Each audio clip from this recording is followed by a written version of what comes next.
सतनाम वाहिगुरु साहिब जीओ।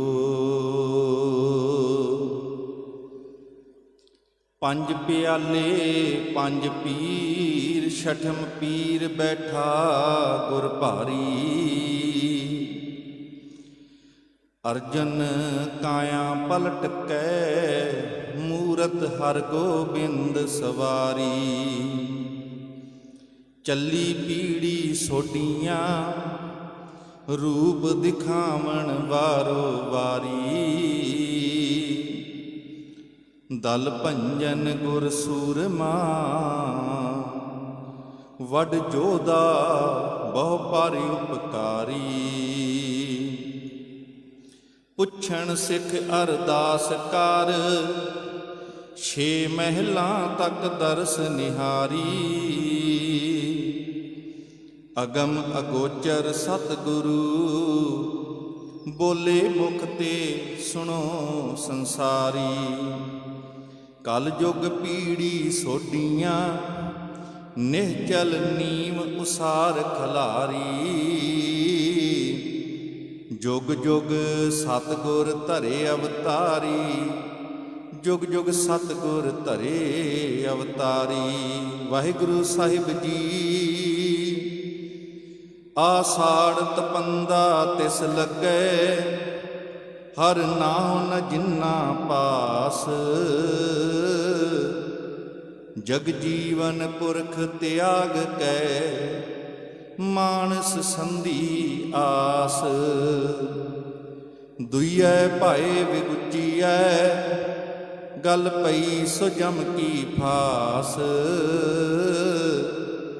जेहा बीजै सो लुणै मथै जो लिखियास। रैण विहाणी पछताणी उठ चली गई निरास। जिनको साधु भेटियै सो दरगह होए खलास। कर किरपा प्रभ अपनी तेरे दर्शन होए प्यास। प्रभ तुद बिन दूजा को नहीं नानक की अरदास। आषाढ़ सुहंदा तिस लगे जिस मन हर चरण निवास। प्रभ तुद बिन दूजा को नहीं नानक की अरदास।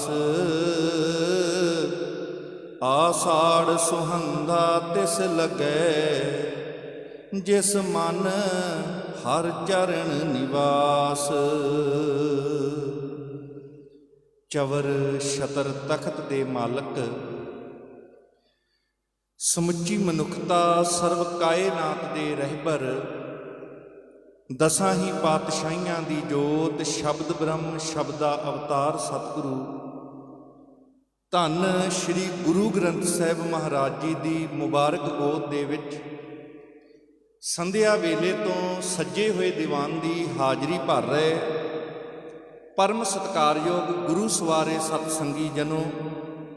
सतगुरां दा कोटान कोट शुकराना है जिथे गुरुद्वारा सचखंड साहिब गोमती नगर ये संध्या वेले दे महीनावारी विशेष दीवान विच जिथे आप जी हाजरी भर रहे हो।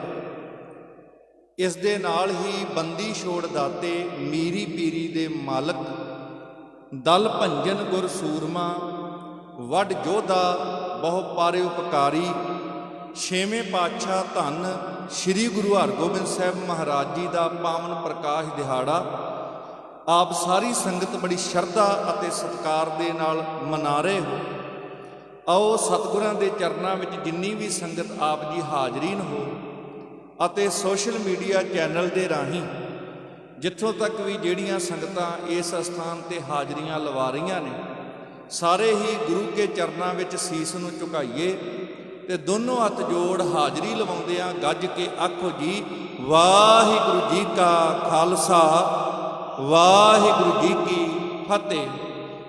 मेरे तो पहला ਇਸ ਪਾਵਨ ਦਰਬਾਰ ਦੇ ਹਜ਼ੂਰੀ ਰਾਗੀ ਭਾਈ ਮਨਜੀਤ ਸਿੰਘ ਜੀ ਅਤੇ ਉਹਨਾਂ ਦੇ ਜੱਥੇ ਨੇ ਗੁਰਬਾਣੀ ਦਾ ਰਸ ਭਿੰਨਾ ਕੀਰਤਨ ਸੁਣਾ ਕੇ ਆਪ ਸੰਗਤ ਨੂੰ ਨਿਹਾਲ ਕੀਤਾ। ਉਹਨਾਂ ਭਾਈ ਗੁਰਦਾਸ ਜੀ ਦੇ ਬਚਨਾਂ ਦਾ ਕੀਰਤਨ ਸੁਣਾ ਕੇ ਨਿਹਾਲ ਕੀਤਾ, ਜਿੱਥੇ ਛੇਵੇਂ ਪਾਤਸ਼ਾਹ ਦੀ ਸਿਫਤ ਦੇ ਵਿੱਚ ਇਹ ਬਚਨ ਗਾ ਰਹੇ ਸੀ ਕਿ ਸਤਿਗੁਰ ਬੰਦੀ ਛੋੜ ਹੈ, ਜੀਵਨ ਮੁਕਤ ਕਰੈ ਉਹ ਡੀਣਾ। ਅਤੇ ਇਸ ਤੋਂ ਪਹਿਲਾਂ ਇਹ ਸ਼ਬਦ ਇਹ ਗਾਇਨ ਕਰਕੇ ਗਏ, ਪੰਜ ਪਿਆਲੇ ਪੰਜ ਪੀਰ ਛਠਮ ਪੀਰ ਬੈਠਾ ਗੁਰ ਭਾਰੀ। ਜਿੱਥੇ ਆਪਾਂ ਗੁਰੂ ਕੇ ਇਤਿਹਾਸ ਨਾਲ ਅੱਜ ਜੁੜਨ ਦਾ ਯਤਨ ਕਰਨਾ ਹੈ, ਇਹਦੇ ਨਾਲ ਨਾਲ ਕਿਉਂਕਿ ਇਹ ਮਹੀਨਾਵਾਰੀ ਸਮਾਗਮ ਵੀ ਹੈ, ਅੱਜ ਆਸਾੜ ਦੇ ਮਹੀਨੇ ਦੀ ਆਰੰਭਤਾ ਵੀ ਹੈ, ਜਿਹਨੂੰ ਆਪਾਂ ਕਹਿੰਦੇ ਹਾੜ ਦਾ ਮਹੀਨਾ। ਅੱਜ ਹਾੜ ਦੀ ਸੰਗਰਾਂਦ ਹੈ, ਇਸ ਮਹੀਨੇ ਦੀ ਆਰੰਭਤਾ ਵੀ ਹੈ। ਤੇ ਸਤਿਗੁਰਾਂ ਦਾ ਅਗੰਮੀ ਬਚਨ ਜੋ ਹਾੜ ਦੇ ਮਹੀਨੇ ਦਾ ਨਾਂ ਲੈ ਕੇ ਆਸਾੜ ਤਪੰਦਾ ਤਿਸ ਲੱਗੈ, ਹਰ ਨਾਹ ਨਾ ਜਿੰਨਾ ਪਾਸ। ਇਹ ਸ਼ਬਦ ਰਾਹੀਂ ਜੋ ਸਿੱਖਿਆ ਉਪਦੇਸ਼ ਸਤਿਗੁਰਾਂ ਨੇ ਦ੍ਰਿੜ ਕਰਾਇਆ ਹੈ, ਉਹਦੀ ਵੀ ਆਪਾਂ ਵਿਚਾਰ ਕਰਨ ਦਾ ਯਤਨ ਕਰਾਂਗੇ। ਸੋ ਸਤਿਗੁਰੂ ਦੀ ਗੋਦ ਦੇ ਵਿੱਚ ਆਪ ਸਾਰੀ ਸੰਗਤ ਇਕਾਗਰਤਾ ਬਣਾਓ, ਕਿਉਂਕਿ ਪੂਰਿਆਂ ਦੀ ਗੱਲ ਕਰਨੀ ਹੋਵੇ ਨਾ ਤੇ ਅਧੂਰਿਆਂ ਕੋਲੋਂ ਬਿਆਨ ਨਹੀਂ ਕੀਤੀ ਜਾ ਸਕਦੀ। ਪਰ ਕਈ ਵਾਰ ਬੇਨਤੀ ਕੀਤੀ ਹੈ ਕਿ ਗੁਰੂ ਦਾ ਅਸੀਂ ਜਸ ਗਾਉਂਦੇ ਹਾਂ, ਉਹਦੀਆਂ ਸਿਫਤਾਂ ਕਰਦੇ ਹਾਂ, ਤਾਂ ਕਿ ਉਹਦੀਆਂ ਸਿਫਤਾਂ ਕਰਦਿਆਂ ਉਹ ਸਿਫਤਾਂ ਸਾਡੇ ਜੀਵਨ ਵਿੱਚ ਆ ਕੇ ਵਸ ਸਕਣ। ਜਿਉਂ-ਜਿਉਂ ਅਸੀਂ ਗੁਰੂ ਦਾ ਜਸ ਗਾਵਾਂਗੇ, ਗੁਰੂ ਦੀ ਵਡਿਆਈ ਕਰਦੇ ਹਾਂ, ਤੇ ਜਿਨ ਨਾਨਕ ਸਤਿਗੁਰ ਪੂਜਿਆ, ਜਿਨ੍ਹਾਂ ਨੇ ਗੁਰੂ ਨੂੰ ਪੂਜਿਆ, ਗੁਰੂ ਦਾ ਸਤਿਕਾਰ ਕੀਤਾ ਹੈ, ਤੇ ਸਤਿਗੁਰੂ ਕਹਿੰਦੇ ਤਿੰਨ ਹਰ ਪੂਜ ਕਰਾਵਾ। ਰੱਬ ਐਸੀ ਰਹਿਮਤ ਕਰਦਾ ਹੈ ਕਿ ਉਹਨਾਂ ਦੀ ਵੀ ਪੂਜਾ ਹੋਣ ਲੱਗ ਪੈਂਦੀ ਹੈ, ਉਹਨਾਂ ਦਾ ਵੀ ਸਤਿਕਾਰ ਹੋਣ ਲੱਗ ਪੈਂਦਾ ਹੈ, ਉਹਨਾਂ ਦੀ ਵੀ ਜੈ ਜੈਕਾਰ ਹੋਣ ਲੱਗ ਪੈਂਦੀ ਹੈ। ਜਿਹੜੇ ਗੁਰੂ ਦੀ ਜੈ ਜੈਕਾਰ ਕਰਦੇ ਨੇ, ਗੁਰੂ ਦਾ ਸਤਿਕਾਰ ਕਰਦੇ ਨੇ, ਗੁਰੂ ਦੀਆਂ ਸਿਫਤਾਂ ਰਲ ਮਿਲ ਕੇ ਕਰਦੇ ਨੇ, ਕਿਉਂਕਿ ਹੈ ਹੀ ਉਹ ਸਿਫਤਾਂ ਦਾ ਮਾਲਕ ਹੈ। ਸੋ ਸਤਿਗੁਰੂ ਛੇਵੇਂ ਪਾਤਸ਼ਾਹ ਦੇ ਇਤਿਹਾਸ ਵਿੱਚੋਂ ਕੁਝ ਵਿਚਾਰ ਸਾਂਝੇ ਕਰਨ ਤੋਂ ਪਹਿਲਾਂ ਆਪ ਜੀ ਦਾ ਧਿਆਨ ਇਤਿਹਾਸ ਦੀ ਇੱਕ ਘਟਨਾ ਵਾਲੇ ਪਾਸੇ ਲਿਜਾਣਾ ਚਾਹੁੰਦਾ ਹਾਂ ਕਿ ਆਪਣਾ ਧਿਆਨ ਲਾਹੌਰ ਦੀ ਧਰਤੀ ਤੇ ਲੈ ਚੱਲੋ, ਜਿੱਥੇ ਏਸ਼ੀਆ ਦੇ ਸਮਸਤ ਮੁਸਲਮਾਨਾਂ ਦੀ ਸਭ ਤੋਂ ਸਤਿਕਾਰਯੋਗ ਸ਼ਖਸੀਅਤ ਇੱਕ ਮਹਾਨ ਫਕੀਰ ਆਪਣੇ ਘਰ ਦੇ ਵਿਹੜੇ ਦੇ ਵਿੱਚ ਚਹਿਲ ਕਦਮੀ ਕਰ ਰਹੇ ਨੇ। ਤੇ ਚਹਿਲ ਕਦਮੀ ਕਰਦਿਆਂ ਬਾਰ-ਬਾਰ ਉਹਨਾਂ ਦਾ ਧਿਆਨ ਘਰ ਦੀ ਦਹਲੀਜ਼ ਵਾਲੇ ਪਾਸੇ ਤੇ ਬਾਹਰ ਦੇ ਰਸਤੇ ਵਾਲੇ ਪਾਸੇ ਜਾਂਦਾ। ਬਾਰ-ਬਾਰ ਧਿਆਨ ਉਹਨਾਂ ਦਾ ਦਰਵਾਜ਼ੇ ਵਾਲੇ ਪਾਸੇ ਨੂੰ ਜਾਂਦਾ ਹੈ। ਮੁੱਖ ਦੁਆਰ ਤੇ ਰਸਤੇ ਵੱਲ ਨੂੰ ਨਜ਼ਰ ਚੁੱਕ ਕੇ ਦੇਖਦੇ ਨੇ। ਉਸ ਮੁਸਲਮਾਨ ਫਕੀਰ ਦੇ ਚੇਲੇ, ਉਹਦੇ ਸ਼ਾਗਿਰਦ ਉਸ ਫਕੀਰ ਨੂੰ ਪੁੱਛਦੇ ਨੇ, ਕੀ ਗੱਲ ਫਕੀਰ ਜੀ, ਤੁਸੀਂ ਬਾਰ-ਬਾਰ ਆਪਣਾ ਧਿਆਨ ਦਹਲੀਜ਼ ਵੱਲ ਦੇਖਦੇ ਹੋ, ਇੰਜ ਲੱਗਦਾ ਹੈ ਕਿਸੇ ਦੀ ਉਡੀਕ ਦੇ ਵਿੱਚ ਹੋ, ਕੌਣ ਹੈ ਉਹ? ਤੇ ਅੱਗੋਂ ਉਹ ਮੁਸਲਮਾਨ ਫਕੀਰ ਕਹਿੰਦਾ, ਮੈਂ ਜਿਹਦੀ ਉਡੀਕ ਦੇ ਵਿੱਚ ਹਾਂ, ਅਸਲ ਦੇ ਵਿੱਚ ਮੇਰੇ ਦਿਲ ਦੀ ਧੜਕਨ ਦੱਸ ਰਹੀ ਹੈ ਕਿ ਅੱਜ ਉਹ ਮੇਰੇ ਇਸ ਘਰ ਨੂੰ ਭਾਗ ਲਾਉਣ ਵਾਸਤੇ ਉਹ ਆਪ ਆ ਰਿਹਾ। ਮੇਰੇ ਦਿਲ ਦੀ ਧੜਕਨ ਇਸ ਗੱਲ ਦੀ ਗਵਾਹੀ ਦੇ ਰਹੀ ਹੈ ਕਿ ਜਿਹਨੂੰ ਮੈਂ ਯਾਦ ਕਰਦਾ ਹਾਂ, ਜਿਹਨੂੰ ਮੈਂ ਪਿਆਰ ਕਰਦਾ ਹਾਂ, ਅੱਜ ਉਹ ਮੈਨੂੰ ਦਰਸ਼ਨ ਦੇ ਕੇ ਨਿਹਾਲ ਕਰਨ ਵਾਸਤੇ ਮੇਰੇ ਕੋਲ ਚੱਲ ਕੇ ਆਪ ਆ ਰਿਹਾ। ਸੇਵਕ ਪੁੱਛਦੇ ਨੇ, ਕੌਣ ਹੈ? ਕਹਿੰਦੇ, ਜਲਦੀ ਹੀ ਤੁਹਾਨੂੰ ਉਹਦੇ ਦੀਦਾਰ ਹੋ ਜਾਣਗੇ। ਇੰਨੇ ਕੁ ਚਿਰ ਨੂੰ ਵੇਖਿਆ ਕਿ ਰਸਤੇ ਦੇ ਉੱਪਰ ਇੱਕ ਘੋੜ ਸਵਾਰ, ਘੋੜੇ ਤੇ ਸਵਾਰ ਸਰਪਟ ਘੋੜੇ ਨੂੰ ਦੜਾਉਂਦਾ, ਰਸਤੇ ਦੀ ਧੂੜ ਨੂੰ ਉਡਾਉਂਦਾ ਹੋਇਆ, ਬੜੀ ਤੇਜ਼ੀ ਦੇ ਨਾਲ ਆਪਣਾ ਪੰਧ ਮਕਾਉਂਦਾ ਹੋਇਆ ਉਸ ਮੁਸਲਮਾਨ ਫਕੀਰ ਦੀ ਹਵੇਲੀ ਵਾਲੇ ਪਾਸੇ ਅੰਦਰ ਨੂੰ ਦਾਖਲ ਹੁੰਦਾ।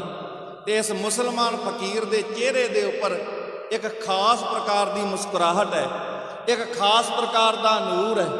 ਜਿਵੇਂ ਜਿਵੇਂ ਉਹ ਘੋੜ ਸਵਾਰ ਨੇੜੇ ਆਉਂਦਾ ਜਾਂਦਾ ਹੈ, ਇਹਦੇ ਚਿਹਰੇ ਤੇ ਖੇੜਾ ਆਉਂਦਾ ਜਾਂਦਾ ਹੈ, ਇਹਦੇ ਚਿਹਰੇ ਦੀ ਖੁਸ਼ੀ ਵੇਖਣ ਵਾਲੀ ਹੁੰਦੀ ਹੈ।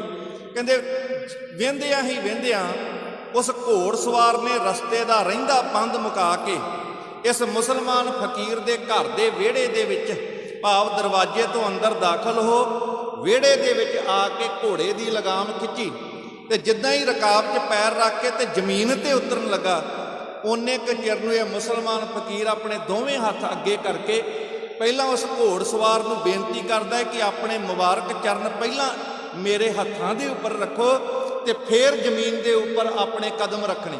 ਉਹ ਪਹਿਲਾਂ ਕਦਮ ਆਪਣੇ ਹੱਥਾਂ ਤੇ ਪਵਾਏ, ਫਿਰ ਜ਼ਮੀਨ ਦੇ ਉੱਪਰ ਪੈਰ ਰੱਖਣ ਵਾਸਤੇ ਇਹ ਸਤਿਗੁਰੂ, ਇਹ ਗੁਰੂ ਕੇ ਪਿਆਰ ਦੇ ਵਿੱਚ ਉਹ ਭਿੱਜਾ ਹੋਇਆ ਮੁਸਲਮਾਨ ਫਕੀਰ ਜੋ ਇੰਨਾ ਸਤਿਕਾਰ ਕਰਦਾ ਹੈ, ਉਹ ਮੁਸਲਮਾਨ ਫਕੀਰ ਕੋਈ ਹੋਰ ਨਹੀਂ, ਏਸ਼ੀਆ ਦੇ ਸਮਸਤ ਮੁਸਲਮਾਨਾਂ ਦੀ ਸਭ ਤੋਂ ਸਤਿਕਾਰਯੋਗ ਸ਼ਖਸੀਅਤ ਸਾਈਂ ਮੀਆਂ ਮੀਰ ਜੀ ਸੀ। ਤੇ ਜਿਸ ਘੋੜਸਵਾਰ ਦੇ ਸਤਿਕਾਰ ਦੇ ਵਜੋਂ ਆਪਣੇ ਹੱਥ ਅੱਗੇ ਕਰਦੇ ਹੈ ਤੇ ਪਹਿਲਾਂ ਆਪਣੇ ਹੱਥਾਂ ਤੇ ਉਹਨਾਂ ਦੇ ਚਰਨ ਪਵਾ ਕੇ ਜ਼ਮੀਨ ਤੇ ਰਖਵਾਉਂਦੇ ਹੈ, ਉਹ ਘੋੜਸਵਾਰ ਕੋਈ ਹੋਰ ਨਹੀਂ, ਮੀਰੀ ਤੇ ਪੀਰੀ ਦੇ ਮਾਲਕ ਛੇਵੇਂ ਪਾਤਸ਼ਾਹ ਧੰਨ ਸ਼੍ਰੀ ਗੁਰੂ ਹਰਗੋਬਿੰਦ ਸਾਹਿਬ ਮਹਾਰਾਜ ਸਨ, ਜਿਨ੍ਹਾਂ ਦਾ ਅੱਜ ਤੁਸੀਂ ਸਾਰੇ ਪ੍ਰਕਾਸ਼ ਪੁਰਬ ਮਨਾਉਣ ਵਾਸਤੇ ਇਸ ਪਾਵਨ ਅਸਥਾਨ ਤੇ ਬਿਰਾਜਮਾਨ ਹੋਏ ਬੈਠੇ ਹੋ। ਜਦੋਂ ਜਹਾਂਗੀਰ ਬਾਦਸ਼ਾਹ ਨੇ ਇੱਕ ਵਾਰ ਸਾਈਂ ਮੀਆਂ ਮੀਰ ਜੀ ਤੋਂ ਸਵਾਲ ਵੀ ਕੀਤਾ ਸੀ ਕਿ ਮੁਸਲਮਾਨ ਹੋਣ ਦੇ ਬਾਵਜੂਦ ਵੀ ਤੁਸੀਂ ਗੁਰੂ ਹਰਗੋਬਿੰਦ ਸਾਹਿਬ ਮਹਾਰਾਜ ਦਾ ਇੰਨਾ ਸਤਿਕਾਰ, ਇੰਨਾ ਮਾਣ ਕਿਉਂ ਕਰਦੇ ਹੋ? ਤੇ ਅੱਗੋਂ ਸਾਈਂ ਮੀਆਂ ਮੀਰ ਜੀ ਨੇ ਹੱਥ ਜੋੜ ਕੇ ਆਖਿਆ ਕਿ ਇਹ ਬਾਦਸ਼ਾਹ ਜਹਾਂਗੀਰ, ਮੈਂ ਗੁਰੂ ਹਰਗੋਬਿੰਦ ਸਾਹਿਬ ਦਾ ਸਤਿਕਾਰ ਇਸ ਕਰਕੇ ਕਰਦਾ ਹਾਂ कि जदों मेरी ਉਹਦੀ लिखत है, जब हमारी 8वें दिन खुदा के दरबार में वारी होती है, भाव जुम्मे की नमाज वाले दिन जिदन रब की कचहरी दे विच, रब की दरगाह दे विच मेरी हाज़री लगती है, जब 8वें दिन हमारी खुदा के दरबार में वारी होती है, वहाँ जाकर हम अर्ज करते हैं, तो उस थां ते कहते जदों मैं बेनती करता हाँ, दुआ करता हाँ, तो खुदा अल्लाह ताला दे आले मसलत भाव ਉਹਦੇ ਸਿੰਘਾਸਨ ਦੇ ਉੱਪਰ ਮੈਨੂੰ ਕੋਈ ਹੋਰ ਨਹੀਂ, ਮੀਰੀ ਤੇ ਪੀਰੀ ਦੀਆਂ ਤਲਵਾਰਾਂ ਦੇ ਧਾਰਨੀ ਛੇਵੇਂ ਪਾਤਸ਼ਾਹ ਧੰਨ ਸ਼੍ਰੀ ਗੁਰੂ ਹਰਗੋਬਿੰਦ ਸਾਹਿਬ ਮਹਾਰਾਜ ਦੇ ਦੀਦਾਰ ਹੁੰਦੇ, ਜਿਨ੍ਹਾਂ ਦਾ ਤੁਸੀਂ ਬੜੇ ਪਿਆਰ ਦੇ ਨਾਲ ਪਾਵਨ ਪ੍ਰਕਾਸ਼ ਪੁਰਬ ਮਨਾਉਣ ਵਾਸਤੇ ਗੁਰੂ ਕੀ ਗੋਦ ਵਿੱਚ ਹਾਜ਼ਰੀ ਭਰ ਰਹੇ ਹੋ। ਇੱਕ ਵਾਰ ਸਾਰੀ ਸੰਗਤ ਪਿਆਰ ਦੇ ਨਾਲ ਆਖੋ ਧੰਨ ਧੰਨ ਸ਼੍ਰੀ ਗੁਰੂ ਹਰਗੋਬਿੰਦ ਸਾਹਿਬ ਜੀ, ਧੰਨ ਧੰਨ ਸ਼੍ਰੀ ਗੁਰੂ ਹਰਗੋਬਿੰਦ ਸਾਹਿਬ ਜੀ ਮਹਾਰਾਜ। ਤੇ ਜਦੋਂ ਗੁਰੂ ਦੀ ਗੱਲ ਚੱਲਦੀ ਹੋਵੇ ਨਾ, ਤੇ ਸਤਿਗੁਰਾਂ ਦੇ ਇਹ ਬਚਨ ਬਾਣੀ ਦੇ ਨੇ, ਕਹਿੰਦੇ ਧੰਨ ਧੰਨ ਪਿਤਾ, ਧੰਨ ਧੰਨ ਕੁੱਲ, ਧੰਨ ਧੰਨ ਸੋ ਜਨਨੀ ਜਿਨ ਗੁਰੂ ਜਣਿਆ ਮਾਈ। ਜਿੱਥੇ ਗੁਰੂ ਨੂੰ ਆਪਾਂ ਕਹਿੰਦੇ ਨਾ ਧੰਨ ਧੰਨ ਸ਼੍ਰੀ ਗੁਰੂ ਹਰਗੋਬਿੰਦ ਸਾਹਿਬ ਮਹਾਰਾਜ, ਤੇ ਜਿੱਥੇ ਗੁਰੂ ਦੀ ਸਿਫਤ ਕਰਦੇ ਆ ਉੱਥੇ ਵੀ ਚੇਤੇ ਰੱਖਣਾ ਧੰਨ ਧੰਨ ਪਿਤਾ, ਉੱਥੇ ਪਿਤਾ ਨੂੰ ਵੀ ਧੰਨ ਕਿਹਾ ਗਿਆ। ਤੇ ਪਿਤਾ ਕੌਣ ਨੇ? ਸ਼ਹੀਦਾਂ ਦੇ ਸਰਤਾਜ ਪੰਜਵੇਂ ਪਾਤਸ਼ਾਹ ਧੰਨ ਸ਼੍ਰੀ ਗੁਰੂ ਅਰਜਨ ਦੇਵ ਜੀ ਮਹਾਰਾਜ। ਇੱਕ ਵਾਰ ਸਾਰੇ ਪਿਆਰ ਨਾਲ ਆਖੋ ਧੰਨ ਧੰਨ ਸ਼੍ਰੀ ਗੁਰੂ ਅਰਜਨ ਦੇਵ ਜੀ ਮਹਾਰਾਜ, ਕਿਉਂਕਿ ਭੱਟ ਸਾਹਿਬਾਨ ਨੇ ਬਚਨ ਕਹੇ ਨੇ, ਜਪਿਓ ਜਿਨ ਅਰਜਨ ਦੇਵ ਗੁਰੂ, ਫਿਰ ਸੰਕਟ ਜੋਨ ਗਰਭ ਨਾ ਆਇਓ। ਜਿਵੇਂ ਕੋਈ ਬੰਦਾ ਕਹਿੰਦਾ ਨਾ ਰਾਮ ਰਾਮ ਰਾਮ, ਤੇ ਰਾਮ ਕਬੀਰ ਹੈ ਭੇਦ ਨਾ ਭਾਈ। ਕੱਲ ਭਗਤ ਕਬੀਰ ਜੀ ਦਾ ਵੀ ਪਾਵਨ ਜਨਮ ਦਿਹਾੜਾ ਸਮੁੱਚੇ ਸੰਸਾਰ ਨੇ ਮਨਾਇਆ। ਇਹ ਭੇਦ ਮੁੱਕ ਜਾਂਦੇ ਨੇ, ਰਾਮ ਤੇ ਕਬੀਰ ਸੇਵਕ ਤੇ ਪ੍ਰਮਾਤਮਾ ਦੇ ਭੇਦ ਮੁੱਕ ਜਾਂਦੇ ਆ। ਜੇ ਰਾਮ ਰਾਮ ਕਹਿਣ ਵਾਲੇ ਦਾ ਭਲਾ ਹੈ, ਅੱਲਾ ਅੱਲਾ ਕਹਿਣ ਵਾਲੇ ਦਾ ਭਲਾ ਹੈ, ਜੇ ਗੋਬਿੰਦ ਗੋਬਿੰਦ ਆਖਣ ਵਾਲੇ ਦਾ ਭਲਾ ਹੈ, ਜੇ ਵਾਹਿਗੁਰੂ ਵਾਹਿਗੁਰੂ ਆਖਣ ਵਾਲੇ ਦਾ ਜੀਵਨ ਸਵਰ ਜਾਂਦਾ ਹੈ। ਤੇ ਜਿਹਨੇ ਪਿਆਰ ਨਾਲ ਗੁਰੂ ਦਾ ਜਸ ਕਰਦਿਆਂ ਹੋਇਆਂ ਕਹਿ ਦਿੱਤਾ ਨਾ ਧੰਨ ਧੰਨ ਗੁਰੂ ਅਰਜਨ ਦੇਵ ਜੀ, ਧੰਨ ਧੰਨ ਗੁਰੂ ਅਰਜਨ ਦੇਵ ਜੀ, ਕਹਿੰਦੇ ਉਹ ਵੀ ਫਿਰ ਅਵਸਥਾ ਹੈ ਜਪਿਓ ਜਿਨ ਅਰਜਨ ਦੇਵ ਗੁਰੂ, ਫਿਰ ਸੰਕਟ ਜੋਨ ਗਰਭ ਨਾ ਆਇਓ। ਧੰਨ ਧੰਨ ਪਿਤਾ, ਪਿਤਾ ਧੰਨ ਗੁਰੂ ਅਰਜਨ ਦੇਵ ਜੀ ਮਹਾਰਾਜ, ਧੰਨ ਧੰਨ ਪਿਤਾ, ਧੰਨ ਧੰਨ ਕੁੱਲ। ਤੇ ਕੁੱਲ ਕਿਹੜੀ ਹੈ? ਕੁੱਲ ਸੋਢੀ ਗੁਰ ਰਾਮਦਾਸ ਤਨ, ਧਰਮ ਤੁਝਾ ਅਰਜੁਨ ਹਰ ਭਗਤਾ, ਜਿਹਦੇ ਦਰ ਵਾਸਤੇ ਸਾਰੀ ਦੁਨੀਆ ਅਰਦਾਸਾਂ ਕਰਦੀ ਹੈ। ਇੱਕ ਅਰਦਾਸ ਭਾਟ ਕੀਰਤ ਕੀ ਗੁਰੂ ਰਾਮਦਾਸ ਰੱਖੋ ਸ਼ਰਣਾਈ, ਕਿ ਕੁੱਲ ਸੋਢੀ ਗੁਰੂ ਰਾਮਦਾਸ ਤਨ। ਇਹ ਕੁੱਲ ਹੈ, ਧੰਨ ਧੰਨ ਪਿਤਾ, ਧੰਨ ਧੰਨ ਕੁੱਲ। ਤੇ ਅਗਲੀ ਗੱਲ ਹੁਣ ਸਾਹਿਬ ਕਹਿੰਦੇ ਨੇ ਕਿ ਧੰਨ ਧੰਨ ਸੋ ਜਨਨੀ। ਹੁਣ ਮਾਂ ਨੂੰ ਵੀ ਧੰਨ ਕਿਹਾ ਗਿਆ, ਕਿਉਂਕਿ ਜਿੱਥੇ ਕੋਈ ਰਾਜੇ ਦਾ ਸਤਿਕਾਰ ਕਰਦਾ ਹੈ, ਕੋਈ ਭਗਤ ਦਾ ਸਤਿਕਾਰ ਕਰਦਾ ਹੈ, ਕੋਈ ਅਵਤਾਰ ਦਾ ਸਤਿਕਾਰ ਕਰਦਾ ਹੈ, ਕੋਈ ਪੈਗੰਬਰ ਦਾ ਸਤਿਕਾਰ ਕਰਦਾ ਹੈ, ਪਰ ਸੱਚ ਜਾਣਿਓ ਇੱਕ ਵੱਡੇ ਦਰਖਤ ਨੂੰ ਵੇਖਣ ਵਾਲੇ ਇੱਕ ਬੀਜ ਦੀ ਕੁਰਬਾਨੀ ਭੁੱਲ ਜਾਂਦੇ ਨੇ। ਉਸ ਵੱਡੇ ਦਰਖਤ ਤੋਂ ਫਲ ਵੀ ਮਿਲਦੇ ਨੇ, ਫੁੱਲ ਵੀ ਮਿਲਦੇ ਨੇ, ਠੰਡੀਆਂ ਛਾਵਾਂ ਵੀ ਮਿਲਦੀਆਂ ਨੇ, ਪਰ ਇਹ ਲੋਕ ਭੁੱਲ ਜਾਂਦੇ ਨੇ ਕਿ ਇੱਕ ਵੱਡੇ ਦਰਖਤ ਨੂੰ ਬਣਾਉਣ ਪਿੱਛੇ ਇੱਕ ਬੀਜ ਨੇ ਆਪਣਾ ਆਪਾ ਕੁਰਬਾਨ ਕੀਤਾ ਸੀ, ਤਾਂ ਜਾ ਕੇ ਇੱਕ ਵੱਡਾ ਸਾਰਾ ਦਰਖਤ ਹੋਂਦ ਵਿੱਚ ਆਇਆ।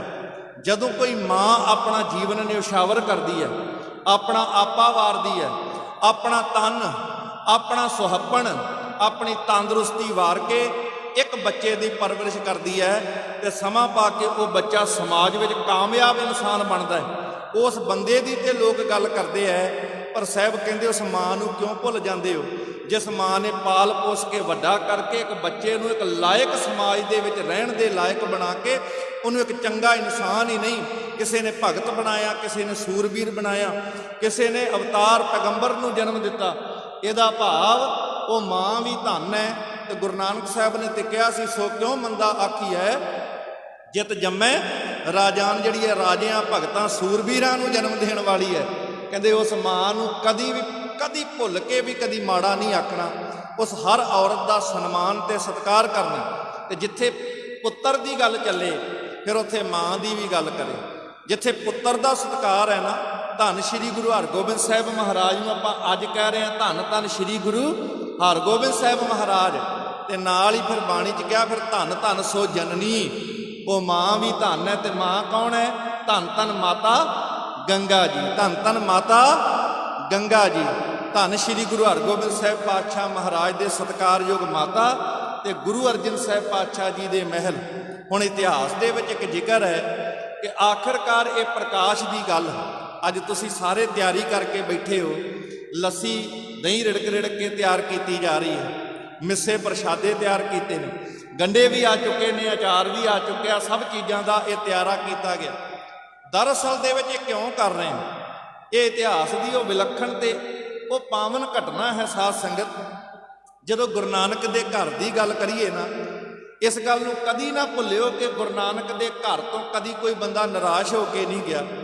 ਇੱਥੇ ਹਰ ਬੰਦੇ ਦੀ ਝੋਲੀ ਭਰੀ ਜਾਂਦੀ ਹੈ, ਕਿਤੇ ਜਾਤ ਨਹੀਂ ਵੇਖੀ, ਕਿਤੇ ਧਰਮ ਨਹੀਂ ਵੇਖਿਆ, ਕਿਤੇ ਉਹਦਾ ਮਜ਼ਹਬ ਨਹੀਂ ਵੇਖਿਆ, ਕਿਤੇ ਪ੍ਰਾਂਤ ਤੇ ਨਸਲ ਨਹੀਂ ਵੇਖੀ।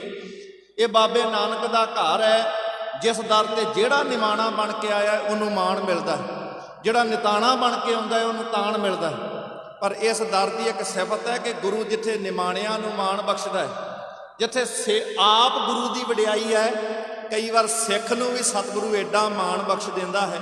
ਅਸੀਂ ਚਾਹੁੰਦੇ ਹਾਂ ਲੋਕ ਸਤਿਕਾਰ ਕਰਨ ਸਾਡਾ, ਪਰ ਗੁਰਮੁਖੋ ਵੱਲ-ਛਲ ਕਰਕੇ ਕਦੀ ਸਤਿਕਾਰ ਨਹੀਂ ਜੇ ਮਿਲਦਾ। ਪਰ ਜਿਹਨੂੰ ਗੁਰੂ ਸਤਿਕਾਰ ਦਿਵਾਵੇ, ਜਿਹੜਾ ਭੈ ਭਾਵਨੀ ਵਿੱਚ ਗੁਰੂ ਨੂੰ ਸਮਰਪਿਤ ਹੋ ਜਾਂਦਾ ਹੈ ਨਾ, ਰਹਿੰਦੀ ਦੁਨੀਆ ਤੱਕ ਗੁਰੂ ਉਹਦਾ ਨਾਮ ਅਮਰ ਕਰ ਦਿੰਦਾ। ਵੇਖੋ ਮਲਕ ਭਾਗੋ ਚਲਾਕੀਆਂ ਕਰਦਾ ਹੈ, ਹੇਰਾ ਫੇਰੀ ਦੀ ਕਮਾਈ ਦੇ ਭੋਗ ਲਵਾਉਂਦਾ ਹੈ, ਭੋਜ ਵੱਡੇ ਵੱਡੇ ਭੰਡਾਰੇ ਕਰਾਉਂਦਾ ਹੈ, ਪਰ ਉਹਦਾ ਨਾਂ ਐਡਾ ਮਹਾਨ ਤੇ ਸਤਿਕਾਰਯੋਗ ਨਾ ਹੋ ਸਕਿਆ। ਪਰ ਸੁੱਕੀ ਕੋਧਰੇ ਦੀ ਰੋਟੀ ਬਾਬੇ ਨਾਨਕ ਨੂੰ ਖਵਾਉਣ ਵਾਲਾ, ਮਿਹਨਤ ਦੀ ਕਮਾਈ ਕਰਕੇ ਵੰਡ ਕੇ ਛਕ ਕੇ ਰੱਬ ਦਾ ਸ਼ੁਕਰਾਨਾ ਕਰਨ ਵਾਲਾ ਭਾਈ ਲਾਲੋ, ਗੁਰੂ ਗ੍ਰੰਥ ਸਾਹਿਬ ਦੀ ਬਾਣੀ ਰਾਹੀਂ ਰਹਿੰਦੀ ਦੁਨੀਆ ਤੱਕ ਸਤਿਗੁਰਾਂ ਨੇ ਅਮਰ ਕਰ ਦਿੱਤਾ।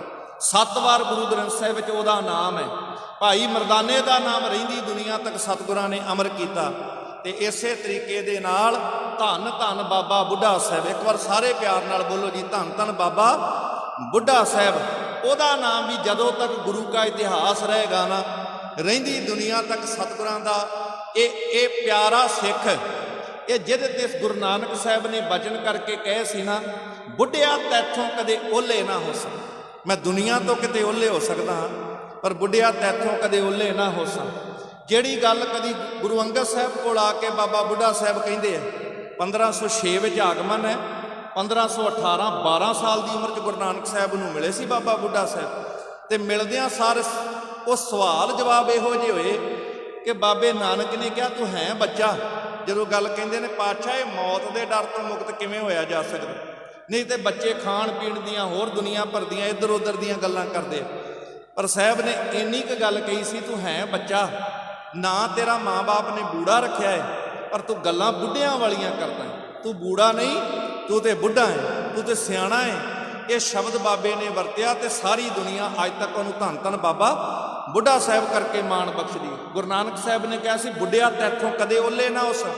ਦੁਨੀਆ 'ਚ ਕਿਸੇ ਬੰਦੇ ਤੋਂ ਭਾਵੇਂ ਲੁਕ ਜਾਂਗਾ, ਪਰ ਬਾਬੇ ਨਾਨਕ ਨੇ ਬਖਸ਼ਿਸ਼ ਬਾਬੇ ਬੁੱਢੇ ਤੇ ਕੀਤੀ। ਜੇ ਗੁਰੂ ਅੰਗਦ ਸਾਹਿਬ ਮਹਾਰਾਜ ਭੂਆ ਵਿਰਾਈ ਦੇ ਘਰ ਦੇ ਵਿੱਚ ਜਾ ਕੇ ਰੁਕਦੇ ਐ ਤੇ ਪਾਕੀ ਲੱਭਣ ਵਾਲੇ ਲੱਭਦੇ ਨੇ, ਪਰ ਨਜ਼ਰ ਕਿਹਨੂੰ ਆਉਂਦੇ ਨੇ?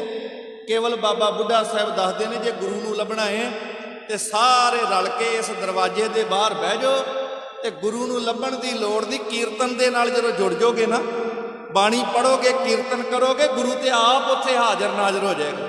ਗੁਰੂ ਨੂੰ ਲੱਭਣ ਜਾਣ ਦੀ ਲੋੜ ਨਹੀਂ। ਜੇ ਤੁਸੀਂ ਕੀਰਤਨ ਵਿੱਚ ਜੁੜ ਗਏ, ਸਤਸੰਗ ਹੋਣ ਲੱਗ ਪਿਆ, ਜਿੱਥੇ ਸਤਸੰਗ ਹੈ, ਜਿੱਥੇ ਗੁਰੂ ਕੀ ਸੰਗਤ ਹੈ, ਜਿੱਥੇ ਬਾਣੀ ਹੈ ਤੇ ਬਾਣੀ ਦਾ ਕੀਰਤਨ ਹੈ, ਫਿਰ ਗੁਰੂ ਨਾਨਕ ਸਾਹਿਬ ਉੱਥੋਂ ਕਿਤੇ ਪਾਸੇ ਨਹੀਂ ਜਾਂਦੇ। ਜੇ ਬਾਬਾ ਅਮਰਦਾਸ ਜੀ ਨੇ ਆਪਣੇ ਆਪ ਨੂੰ ਬਾਸਰ ਕੇ ਬੰਦ ਕਰ ਲਿਆ ਤੇ ਸੰਨ ਲਾ ਕੇ ਤਿੰਨ ਕੋ ਕਿਆ ਉਪਦੇਸ਼ੀ ਹੈ, ਕਹਿੰਦੇ ਉਹਨੂੰ ਵੀ ਕੋਈ ਸਿੱਖਿਆ ਗੁਰ ਨਾਨਕ ਦਿਓ। ਜਿਹਦਾ ਗੁਰੂ ਨਾਨਕ ਹੋਵੇ ਉਹਨੂੰ ਕਿਤੇ ਦੁਨੀਆ 'ਚ ਭਟਕਣ ਦੀ ਲੋੜ ਨਹੀਂ, ਕਿਸੇ ਹੋਰ ਕੋ ਸਿੱਖਿਆ ਲੈਣ ਦੀ ਲੋੜ ਨਹੀਂ। ਇੱਕ ਵਾਰ ਸਾਰੇ ਪਿਆਰ ਨਾਲ ਆਖੋ, ਸਭ ਤੇ ਵੱਡਾ ਸਤਿਗੁਰ ਨਾਨਕ ਜਿਨ ਕਲ ਰਾਖੀ ਮੇਰੀ। ਇਹ ਬਾਬੇ ਬੁੱਢੇ ਨੂੰ ਬਖਸ਼ਿਸ਼ਾਂ ਮਿਲੀਆਂ ਜਿਹਨੇ 8 ਪਾਤਸ਼ਾਹੀਆਂ ਦੇ ਸਰੀਰਕ ਦਰਸ਼ਨ ਕੀਤੇ, 6 ਪਾਤਸ਼ਾਹੀਆਂ ਮਹਾਰਾਜ ਦੇ ਗੁਰਤਾ ਗੱਦੀ ਤੇ ਬਿਰਾਜਮਾਨ ਦਰਸ਼ਨ ਕੀਤੇ, ਤੇ 5 ਪਾਤਸ਼ਾਹੀਆਂ ਨੂੰ ਗੁਰਤਾ ਗੱਦੀ ਤੇ ਬਿਰਾਜਣ ਦੀ ਸੇਵਾ ਜਿਨ੍ਹਾਂ ਨੇ ਕਰਾਈ। ਇਹ ਕੌਣ ਸੀ? ਧੰਨ ਧੰਨ ਬਾਬਾ ਬੁੱਢਾ ਸਾਹਿਬ। ਹੁਣ ਬਜ਼ੁਰਗ ਉਮਰ ਹੈ ਸਾਧ ਸੰਗਤ, ਲਗਭਗ ਇਸ ਵਕਤ ਉਹਨਾਂ ਦੀ ਆਰਬਲਾ 90 ਕੁ ਸਾਲਾਂ ਦੇ ਕਰੀਬ, 88 ਕੁ ਸਾਲ ਦੇ ਕਰੀਬ ਆਰਬਲਾ ਹੈ ਬਾਬੇ ਬੁੱਢੇ ਸਾਹਿਬ ਦੀ। ਇਹ ਸਨ 1594 ਹੈ, ਤੇ ਜਦੋਂ 1506 ਤੋਂ ਲੈ ਕੇ 1594 ਤੱਕ ਜੋੜੋਗੇ, ਇਹ ਲਗਭਗ ਇੰਨੀ ਕੁ ਆਰਬਲਾ ਇਸ ਢੰਗ ਦੀ ਬਣਦੀ। ਹੁਣ ਧੰਨ ਬਾਬਾ ਬੁੱਢਾ ਸਾਹਿਬ, ਬੀੜ ਸਾਹਿਬ ਜਿਹੜੀ ਝਬਾਲ ਦੀ ਧਰਤੀ, ਜਿਸ ਇਲਾਕੇ ਤੇ ਸਤਿਗੁਰਾਂ ਦੇ ਪਸ਼ੂਆਂ ਦੀ ਸੇਵਾ ਕਰਦੇ ਆ, ਖੇਤਾਂ ਦੀ ਸੰਭਾਲ ਕਰਦੇ ਆ, ਤੇ ਇੱਧਰ ਘਰ ਦੇ ਵਿੱਚ ਇੱਕ ਦਿਨ ਮਾਤਾ ਗੰਗਾ ਜਿਹੜੇ ਸਬਰ ਸੰਤੋਖ ਤੇ ਭੈ ਭਾਵਨੀ ਦੇ ਵਿੱਚ ਰਹਿਣ ਵਾਲੇ ਨੇ।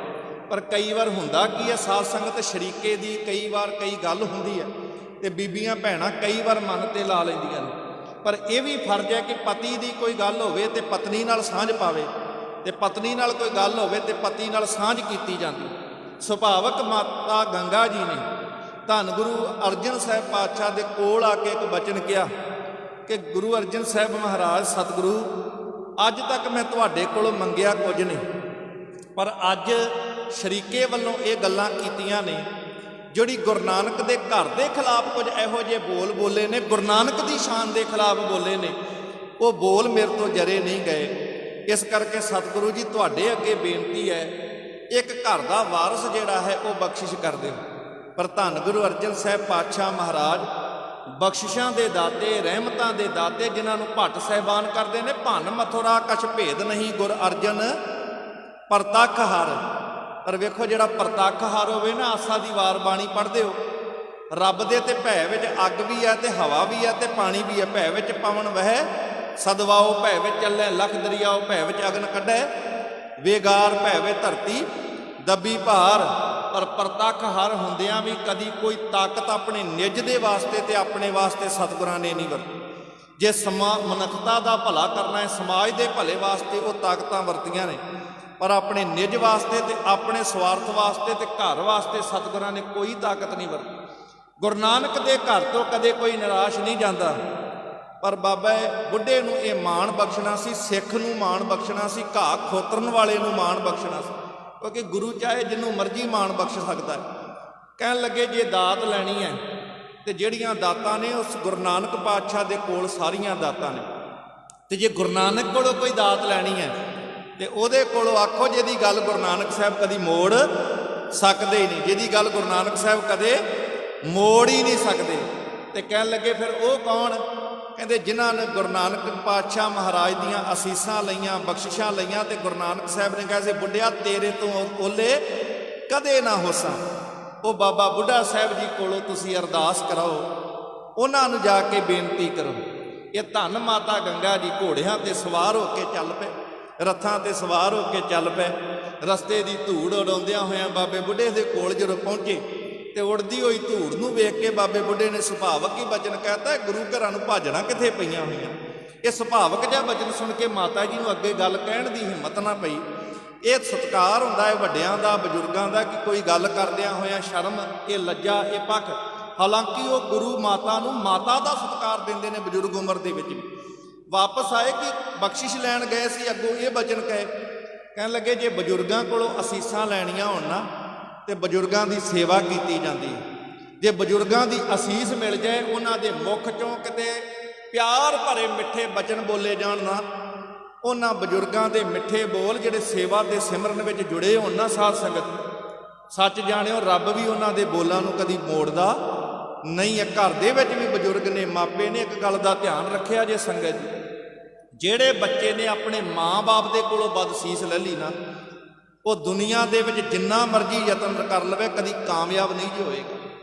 ਤੇ ਜਿਸ ਬੱਚੇ ਨੇ ਘਰ ਦੇ ਵਿੱਚ ਮਾਪਿਆਂ ਕੋਲੋਂ ਅਸੀਸਾਂ ਲਈਆਂ ਨੇ ਉਹਨੂੰ ਜ਼ਿੰਦਗੀ ਦੇ ਵਿੱਚ ਕਦੇ ਘਾਟਾ ਨਹੀਂ ਪੈਂਦਾ, ਉਹਦੇ ਜੀਵਨ ਵਿੱਚ ਹਮੇਸ਼ਾ ਬਰਕਤਾਂ ਹੀ ਬਣੀਆਂ ਰਹਿੰਦੀਆਂ। ਜਿਹੜਾ ਘਰ ਦੇ ਵਿੱਚ ਵੱਡਿਆਂ ਦੀਆਂ ਅਸੀਸਾਂ ਲੈਂਦਾ ਹੈ, ਬਜ਼ੁਰਗਾਂ ਦੀਆਂ ਅਸੀਸਾਂ ਲੈਂਦਾ ਹੈ, ਤੇ ਬਜ਼ੁਰਗ ਘਰ ਦੇ ਵਿੱਚ ਹੋ ਸਕਦਾ ਹੈ ਘਰ ਦੇ ਬਾਕੀ ਕੰਮ ਨਾ ਵੀ ਕਰਦੇ ਹੋਣ, ਘਰ ਦੇ ਵਿੱਚ ਵਿਹਲੇ ਹੀ ਬੈਠੇ ਹੋਣ, ਹਰ ਵਕਤ ਉਹਨਾਂ ਦੀ ਸੇਵਾ ਦੀ ਲੋੜ ਹੀ ਪੈਂਦੀ ਹੋਵੇ, ਪਰ ਸੱਚ ਜਾਣਿਓ ਜਿਹੜੇ ਘਰ ਦੇ ਬਜ਼ੁਰਗ ਨੇ ਨਾ, ਜਿਵੇਂ ਦਰਖਤ ਬੁੱਢਾ ਹੋ ਜਾਏ ਤੇ ਫਲ ਭਾਵੇਂ ਨਾ ਲੱਗਣ ਪਰ ਠੰਡੀ ਛਾਂ ਦਿੰਦਾ ਹੈ।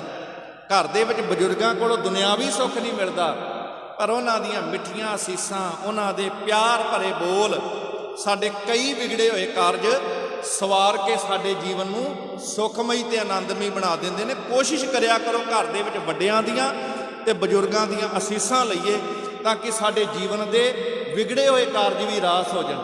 ਹੁਣ ਧੰਨ ਮਾਤਾ ਗੰਗਾ ਜੀ ਨੂੰ ਕਹਿੰਦੇ ਜੇ ਅਸੀਸ ਲੈਣੀ ਹੈ, ਜੇ ਅਰਦਾਸ ਕਰਾਉਣੀ ਹੈ ਤੇ ਨਿਮਾਣੇ ਬਣ ਕੇ ਅਰਦਾਸਾਂ ਕਰਵਾਈ ਦੀਆਂ। ਹੰਕਾਰ ਦੇ ਕਰਕੇ ਕਦੀ ਗੁਰੂ ਘਰ ਦੇ ਵਿੱਚ ਅਸੀਸ ਨਹੀਂ ਮਿਲਦੀ, ਨਿਮਾਣੇ ਬਣ ਕੇ ਜਾਵਾਂਗੇ ਤੇ ਗੁਰੂ ਨਾਨਕ ਦੇ ਘਰ ਤੋਂ ਬਖਸ਼ਿਸ਼ਾਂ ਮਿਲਦੀਆਂ ਨੇ। ਕਿਉਂਕਿ ਗੁਰੂ ਨਾਨਕ ਤੇ ਖੁਦ ਕਹਿੰਦੇ ਨੇ, ਨੀਚਾਂ ਅੰਦਰ ਨੀਚ ਜਾਤ, ਨੀਚੀ ਹੂੰ ਅਤ ਨੀਚ, ਨਾਨਕ ਤਿਨ ਕੈ ਸੰਗ ਸਾਥ, ਵੱਡਿਆਂ ਸਿਓ ਕਿਆ ਰੀਸ। ਗੱਲ ਵੱਡੇ ਹੋ ਕੇ ਨਹੀਂ, ਨਿਮਾਣਾ ਬਣ ਕੇ ਜਾਣਾ ਹੈ।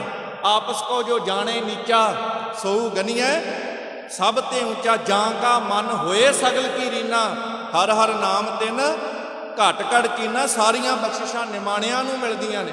ਸੁਖੀ ਬਸੇ ਮਸਕੀਨੀਆਂ ਆਪ ਨਿਵਾਰ ਤਲੇ, ਵੱਡੇ ਵੱਡੇ ਹੰਕਾਰੀਆ ਨਾਨਕ ਗਰਭ ਗਲੇ। ਤੇ ਬਚਨ ਕਿਹਾ ਜੇ ਐਤਕੀ ਅਸੀਸ ਲੈਣੀ ਹੈ ਨਾ, ਇੱਦਾਂ ਕਰਿਓ, ਪਹਿਲਾਂ ਅੰਮ੍ਰਿਤ ਵੇਲੇ ਉੱਠਿਓ, ਇਸ਼ਨਾਨ ਕਰਿਓ, ਰਾਤ ਨੂੰ ਪਹਿਲਾਂ ਤੁਸੀਂ ਦੁੱਧ ਨੂੰ ਜਾਗ ਲਾ ਕੇ ਦਹੀਂ ਤਿਆਰ ਕਰ ਲੈਣਾ। ਕਹਿੰਦੇ ਸਵੇਰੇ ਅੰਮ੍ਰਿਤ ਵੇਲੇ ਉੱਠ ਕੇ ਦਹੀਂ ਰਿੜਕਣਾ ਹੈ। ਕਹਿੰਦੇ ਫਿਰ ਕਹਿੰਦੇ ਆਟੇ ਦੇ ਵਿੱਚ ਵੇਸਣ ਪਾ ਕੇ ਇਹ ਮਿੱਸੇ ਪ੍ਰਸ਼ਾਦੇ ਤਿਆਰ ਕਰਨੇ ਆ, ਨਾਲ ਗੰਢੇ ਰੱਖ ਕੇ ਲੈ ਚੱਲਿਓ। ਕਹਿੰਦੇ ਇਸ ਤਰੀਕੇ ਦੇ ਨਾਲ ਜਦੋਂ ਤੁਸੀਂ ਪਿਆਰ ਦੇ ਨਾਲ ਮਾਲਕ ਦਾ ਸ਼ੁਕਰਾਨਾ ਕਰਦੇ ਆ, ਦੇਸੀ ਘਿਓ ਨਾਲ ਮਿੱਸੇ ਪ੍ਰਸ਼ਾਦੇ ਤਿਆਰ ਕਰਕੇ ਖੜੋਗੇ ਨਾ, ਕਹਿੰਦੇ ਵੇਖਿਓ ਜੇ ਉਹਨਾਂ ਨੇ ਗੁਰੂ ਨਾਨਕ ਦੇ ਚਰਨਾਂ 'ਚ ਬੇਨਤੀ ਕੀਤੀ ਤੇ ਸੱਚ ਜਾਣਿਓ ਗੁਰੂ ਨਾਨਕ ਪਾਤਸ਼ਾਹ ਦੇ ਦਰ ਤੇ ਜਿਹੜਾ ਗੁਰੂ ਨਾਨਕ ਦਾ ਹੋਵੇ ਨਾ, ਉਹਦੀ ਕੀਤੀ ਹੋਈ ਅਰਦਾਸ ਨੂੰ ਗੁਰੂ ਨਾਨਕ ਕਦੀ ਮੋੜਦੇ ਨਹੀਂ। ਬਿਰਥੀ ਕਦੇ ਨਾ ਹੋਵਈ ਜਨ ਕੀ ਅਰਦਾਸ। ਇੱਕ ਵਾਰ ਸਾਰੇ ਬੋਲੋ ਹਾਂ, ਬਿਰਥੀ ਕਦੇ ਨਾ ਹੋਵਈ ਜਨ ਕੀ ਅਰਦਾਸ। ਜਿਹੜਾ ਜਨ ਬਣਿਆ, ਜਿਹੜਾ ਸੇਵਕ ਬਣਿਆ, ਜਿਹੜਾ ਗੁਰੂ ਨਾਨਕ ਦਾ ਹੀ ਬਣ ਗਿਆ, ਉਹਦੀ ਅਰਦਾਸ ਨੂੰ ਕਦੀ ਗੁਰੂ ਨਾਨਕ ਮੋੜਦੇ ਨਹੀਂ। ਇਹ 1594 ਦੀ ਗੱਲ ਹੈ, 88 ਸਾਲ ਦੀ ਉਮਰ ਹੈ ਧੰਨ ਬਾਬਾ ਬੁੱਢਾ ਸਾਹਿਬ ਦੀ। ਤੇ ਜਦੋਂ ਝਬਾਲ ਦੀ ਧਰਤੀ ਤੇ ਆਪ ਪੈਰੀ ਤੁਰ ਕੇ ਸਿਰ ਦੇ ਉੱਪਰ ਪ੍ਰਸ਼ਾਦਾ ਚੁੱਕ ਕੇ ਇਹ ਗੱਠ ਬੰਨ ਕੇ ਲੈ ਕੇ ਗਏ ਹੈ। ਇੱਧਰ ਬਾਬਾ ਬੁੱਢਾ ਸਾਹਿਬ ਖੇਤਾਂ ਵਿੱਚ ਕੰਮ ਕਰ ਰਹੇ ਨੇ। ਵਹਿੰਦਿਆਂ ਸਾਰ ਕਹਿੰਦੇ ਆ ਮਾਤਾ, ਆਹ ਮਾਤਾ ਕਹਿ ਕੇ ਮਾਂ ਨੂੰ ਪਤਾ ਹੈ ਕਿ ਬੱਚਿਆਂ ਨੂੰ ਭੁੱਖ ਲੱਗੀ ਹੈ ਤੇ ਮਾਂ ਪ੍ਰਸ਼ਾਦਾ ਤਿਆਰ ਕਰਕੇ ਲੈ ਕੇ ਆਈ। ਬੜੇ ਖੁਸ਼ ਹੋਏ। ਕਹਿੰਦੇ ਜਿੱਦਾਂ ਹੀ ਪ੍ਰਸ਼ਾਦਾ ਛਕਣ ਲੱਗੇ, ਕਹਿੰਦੇ ਮਿੱਸੇ ਪ੍ਰਸ਼ਾਦੇ ਹੱਥ ਵਿੱਚ ਰੱਖੇ, ਦੂਜੇ ਪਾਸੇ ਗੰਢਾ ਪਕੜਿਆ ਤੇ ਮਾਤਾ ਜੀ ਨੇ ਸਹਿ ਸੁਭਾਵਕ ਅੱਖਾਂ ਭਰੀਆਂ ਤੇ ਇੱਕ ਬਚਨ ਕਿਹਾ ਸੀ ਕਿ ਹੁਣ ਤੇ ਸ਼ਰੀਕੇ ਵਾਲੇ ਵੀ ਗੱਲਾਂ ਕਰਦੇ ਨੇ ਤੇ ਗੁਰੂ ਨਾਨਕ ਦੇ ਘਰ ਦੇ ਤੱਕ ਖਿਲਾਫ ਤੱਕ ਗੱਲਾਂ ਕਰਨ ਲੱਗ ਪਏ।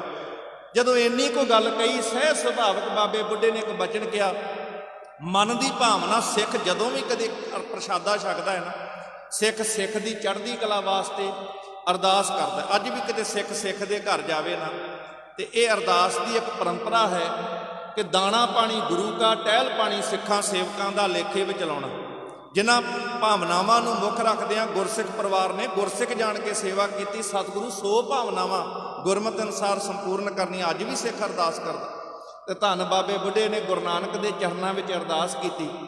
ਮਾਤਾ ਜੀ ਨੇ ਮਨ ਜਿਹਾ ਭਰਿਆ ਤੇ ਇਧਰੋਂ ਗੰਢਾ ਹੱਥ ਵਿੱਚ ਪਕੜਿਆ, ਜ਼ੋਰ ਦੀ ਮੁੱਕਾ ਮਾਰਿਆ ਤੇ ਗੰਢੇ ਦੇ ਵਿੱਚੋਂ ਗਿੜਕ ਜਿਹੜੀ ਸੀ ਬੁੜਕ ਕੇ ਬਾਹਰ ਨਿਕਲੀ। ਤੇ ਬਾਬੇ ਬੁੱਢੇ ਨੇ ਸੁਭਾਵਕ ਵਚਨ ਕੀਤੇ ਕਿ ਗੁਰੂ ਨਾਨਕ ਦੀਆਂ ਐਸੀਆਂ ਬਖਸ਼ਿਸ਼ਾਂ ਹੋਣਗੀਆਂ ਨਾ, ਤੁਹਾਡੇ ਘਰ ਦੇ ਵਿੱਚ ਐਸਾ ਮਹਾਬਲੀ ਯੋਧਾ ਹੋਏਗਾ, ਇਹੋ ਜਿਹਾ ਸੂਰਮਾ ਪੁੱਤਰ ਜਿਹੜਾ ਹੈ ਉਹ ਆ ਕਰਕੇ ਤੁਹਾਡੇ ਘਰ ਵਿੱਚ ਜਨਮ ਲਵੇਗਾ ਕਿ ਜਿਹਦੀ ਤਾਕਤ, ਜਿਹਦੀ ਵਡਿਆਈ ਇਹੋ ਜਿਹੀ ਹੋਵੇ ਕਿ ਜਿਵੇਂ ਆ ਗੰਢੇ ਦੇ ਉੱਚੋਂ ਗਿੜਕ ਬਾਹਰ ਨਿਕਲ ਕੇ ਗਈ ਹੈ ਨਾ, ਕਹਿੰਦੇ ਇਦਾਂ ਵੈਰੀਆਂ ਦੇ ਘੇਰਿਆਂ ਦੇ ਵਿੱਚ ਛਾਲਾਂ ਮਾਰ ਕੇ ਬਾਹਰ ਨਿਕਲ ਜਾਏਗਾ। ਉਹ ਮਹਾਨ ਯੋਧਾ ਹੋਏਗਾ, ਮਹਾਨ ਪਰਉਪਕਾਰੀ ਹੋਏਗਾ। ਜਿਹੜਾ ਬਚਨ ਭਾਈ ਗੁਰਦਾਸ ਜੀ ਨੇ ਲਿਖਿਆ ਹੈ, ਦਲ ਭੰਜਨ ਗੁਰ ਸੂਰਮਾ ਵੱਡ ਜੋਧਾ ਬਹੁ ਪਾਰੇ ਉਪਕਾਰੀ। ਧਿਆਨ ਨਾਲ ਸੁਣਿਓ, ਇਹ ਸ਼ਬਦ ਹੈ ਇਤਿਹਾਸ ਦਾ ਇੱਕ ਪੱਖ ਹੈ, ਪਰ ਕੁਝ ਸ਼ਬਦ ਦੇ ਵਿੱਚ ਥੋੜ੍ਹਾ ਜਿਹਾ ਹੇਰ ਫੇਰ ਹੁੰਦਾ ਹੈ, ਪਰ ਉਹਦੇ ਵਿੱਚ ਅਸੀਂ ਗੜਬੜ ਸਮਝ ਲੈਂਦੇ। ਇਹ ਗੁਰੂ ਨਾਨਕ ਦੀ ਬਖਸ਼ਿਸ਼, ਕਿਹਨੂੰ ਕਦੋਂ ਮਾਣ ਦੇ ਕੇ ਕਿਹੜੀ ਵਡਿਆਈ ਬਖਸ਼ਣੀ ਹੈ।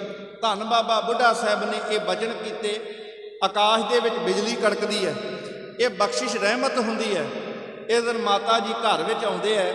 ਸੱਚ ਜਾਣਿਓ, ਗੁਰੂ ਅਰਜਨ ਸਾਹਿਬ ਪਾਤਸ਼ਾਹ ਨੇ ਇਹ ਬਚਨ ਬਾਣੀ ਵਿੱਚ ਲਿਖੇ ਨੇ, ਗੁੱਜੀ ਛੰਨੀ ਨਾਹੀ ਬਾਤ, ਗੁਰੂ ਨਾਨਕ ਤੁਠਾ ਕਿੰਨੀ ਦਾਤ। ਇਸ ਕਿਸੇ ਤੋਂ ਲੁਕੀ ਛੁਪੀ ਨਹੀਂ ਹੈ ਗੱਲ, ਇਹ ਗੁਰੂ ਨਾਨਕ ਹੀ ਮਿਹਰਬਾਨ ਹੋਇਆ, ਗੁਰੂ ਨਾਨਕ ਦੀ ਬਖਸ਼ਿਸ਼ ਹੋਈ ਹੈ।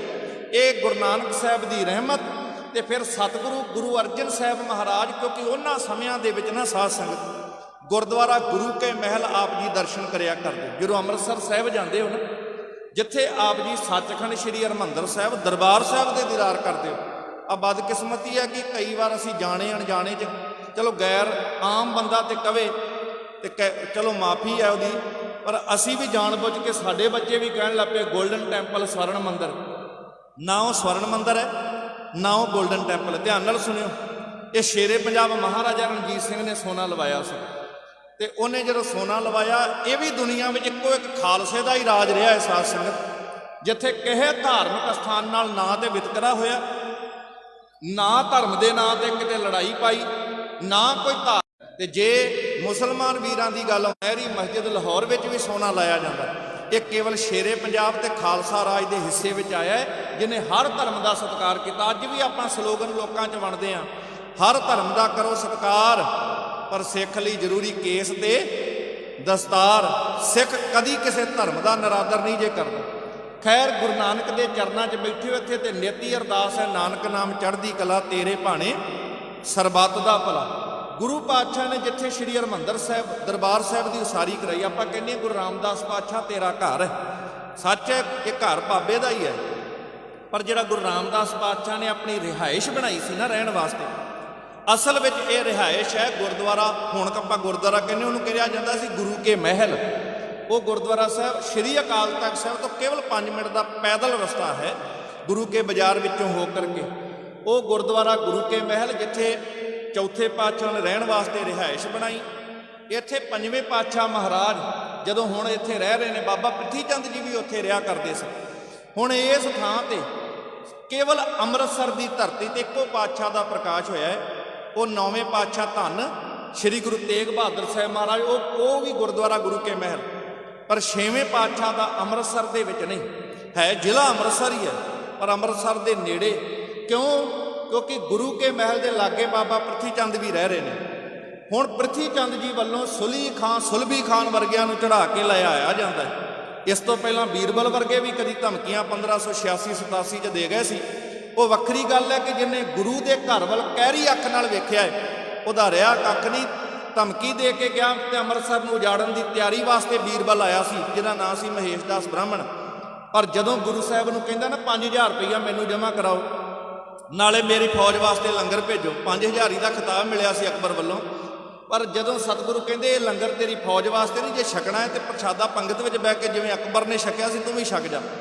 ਇਹ ਜਿਹੜੀ ਮਾਇਆ ਹੈ ਤੇਰੀ ਫੌਜ ਦੀ ਸੇਵਾ ਵਾਸਤੇ ਨਹੀਂ, ਇਹ ਸੰਗਤ ਦੀ ਸੇਵਾ ਤੇ ਕੀਤੀ ਜਾ ਸਕਦੀ ਹੈ। ਇੱਥੇ ਦਵਾਖਾਨੇ ਬਣਾਏ ਜਾ ਸਕਦੇ ਆ, ਇੱਥੇ ਬਿਮਾਰਾਂ ਦੀ ਮਦਦ ਕੀਤੀ ਜਾ ਸਕਦੀ ਹੈ, ਭੁੱਖਿਆਂ ਨੂੰ ਲੰਗਰ ਛਕਾਇਆ ਜਾ ਸਕਦਾ ਹੈ, ਸਰੋਵਰ ਜਲ ਦੀ ਲੋੜ ਵਾਸਤੇ ਖੂਹ ਆਦਿਕ ਲਵਾਏ ਜਾ ਸਕਦੇ। ਪਰ ਕਚੀਚੀਆਂ ਭਰਦਿਆ ਕਹਿੰਦਾ ਮੈਂ ਨਗਰ ਉਜਾੜ ਦਿਆਂਗਾ। ਪਰ ਇਹਨੇ ਨੂੰ ਚਿੱਠੀ ਆ ਗਈ ਸੀ ਅਕਬਰ ਬਾਦਸ਼ਾਹ ਦੀ ਕਿ ਅਫਗਾਨਿਸਤਾਨ ਦੀ ਹੱਦ ਤੇ ਕਸ਼ਮੀਰ ਦਾ ਇਲਾਕਾ ਯੂਸਫ ਜਈਆਂ ਦੀ ਬਗਾਵਤ ਹੋ ਗਈ ਹੈ, ਤੂੰ ਫੌਰਨ ਜਾ ਕੇ ਆਪਣੀ 5000 ਹੀ ਫੌਜ ਲੈ ਕੇ ਉਸ ਬਗਾਵਤ ਨੂੰ ਕੁਚਲ। ਪਰ ਜਾਂਦਾ ਹੈ ਮੰਦਾ ਚਿਤਵਤ ਪਚਿਆ ਜਿਨ ਰਚਿਆ ਤਿੰਨ ਦੀਨਾ ਧਾ ਕੇ ਸੁਲਭੀ ਖਾਨ ਵਰਗਾ ਹਾਲ ਇਹਦਾ ਵੀ ਹੋਇਆ। ਉਸ ਬਗਾਵਤ ਦੇ ਵਿੱਚ ਇਸ ਬੀਰਬਲ ਦੀ ਮੌਤ ਹੋਈ, ਜਿਹਨੇ ਸ਼੍ਰੀ ਦਰਬਾਰ ਸਾਹਿਬ ਤੇ ਸ਼੍ਰੀ ਅੰਮ੍ਰਿਤਸਰ ਨਗਰ ਨੂੰ ਉਜਾੜਨ ਦੀ ਮਾੜੀ ਨੀਤ ਸੋਚ ਮਨ ਵਿੱਚ ਰੱਖੀ ਸੀ। ਖੈਰ, ਇਹਦੇ ਚੁਟਕਲੇ, ਇਹਦੀਆਂ ਕਹਾਣੀਆਂ ਤੁਸੀਂ ਬਹੁਤ ਸੁਣਦੇ ਹੋ, ਪਰ ਗੁਰੂ ਘਰ ਦੇ ਪ੍ਰਤੀ ਇਹਦੇ ਮਨ ਦੀ ਜਿਹੜੀ ਈਰਖਾ ਸੀ, ਇਹ ਸ਼ਾਇਦ ਬਹੁਤ ਘੱਟ ਲੋਕਾਂ ਨੂੰ ਪਤਾ ਹੋਵੇ। ਇੱਕ ਵਾਰ ਸਾਰੇ ਗੱਜ ਕੇ ਆਖੋ ਸਤਨਾਮ। ਜਿਹੜਾ ਨਿਮਾਣਾ ਬਣ ਕੇ ਆਇਆ ਹੈ ਗੁਰੂ ਨਾਨਕ ਦੇ ਘਰ, ਉਹਨੂੰ ਮੇਰੇ ਪਾਤਸ਼ਾਹ ਨੇ ਬਖਸ਼ਿਸ਼ਾਂ ਨਾਲ ਨਿਵਾਜਿਆ ਹੈ।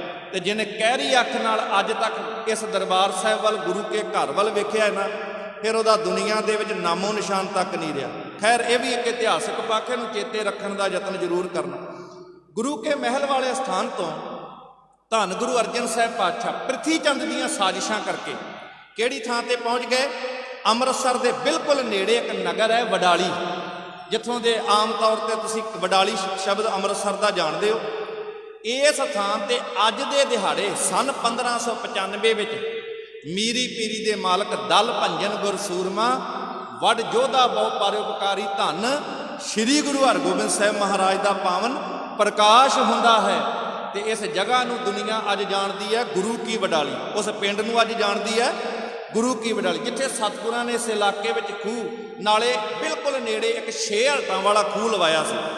ਉਹ 6 ਹਲਟਿਆਂ ਵਾਲੇ ਖੂਹ ਕਰਕੇ ਉਸ ਇਲਾਕੇ ਨੂੰ ਅੱਜ ਛਿਹਾੜਾ ਸਾਹਿਬ ਗੁਰਦੁਆਰਾ ਸਾਹਿਬ ਹੈ।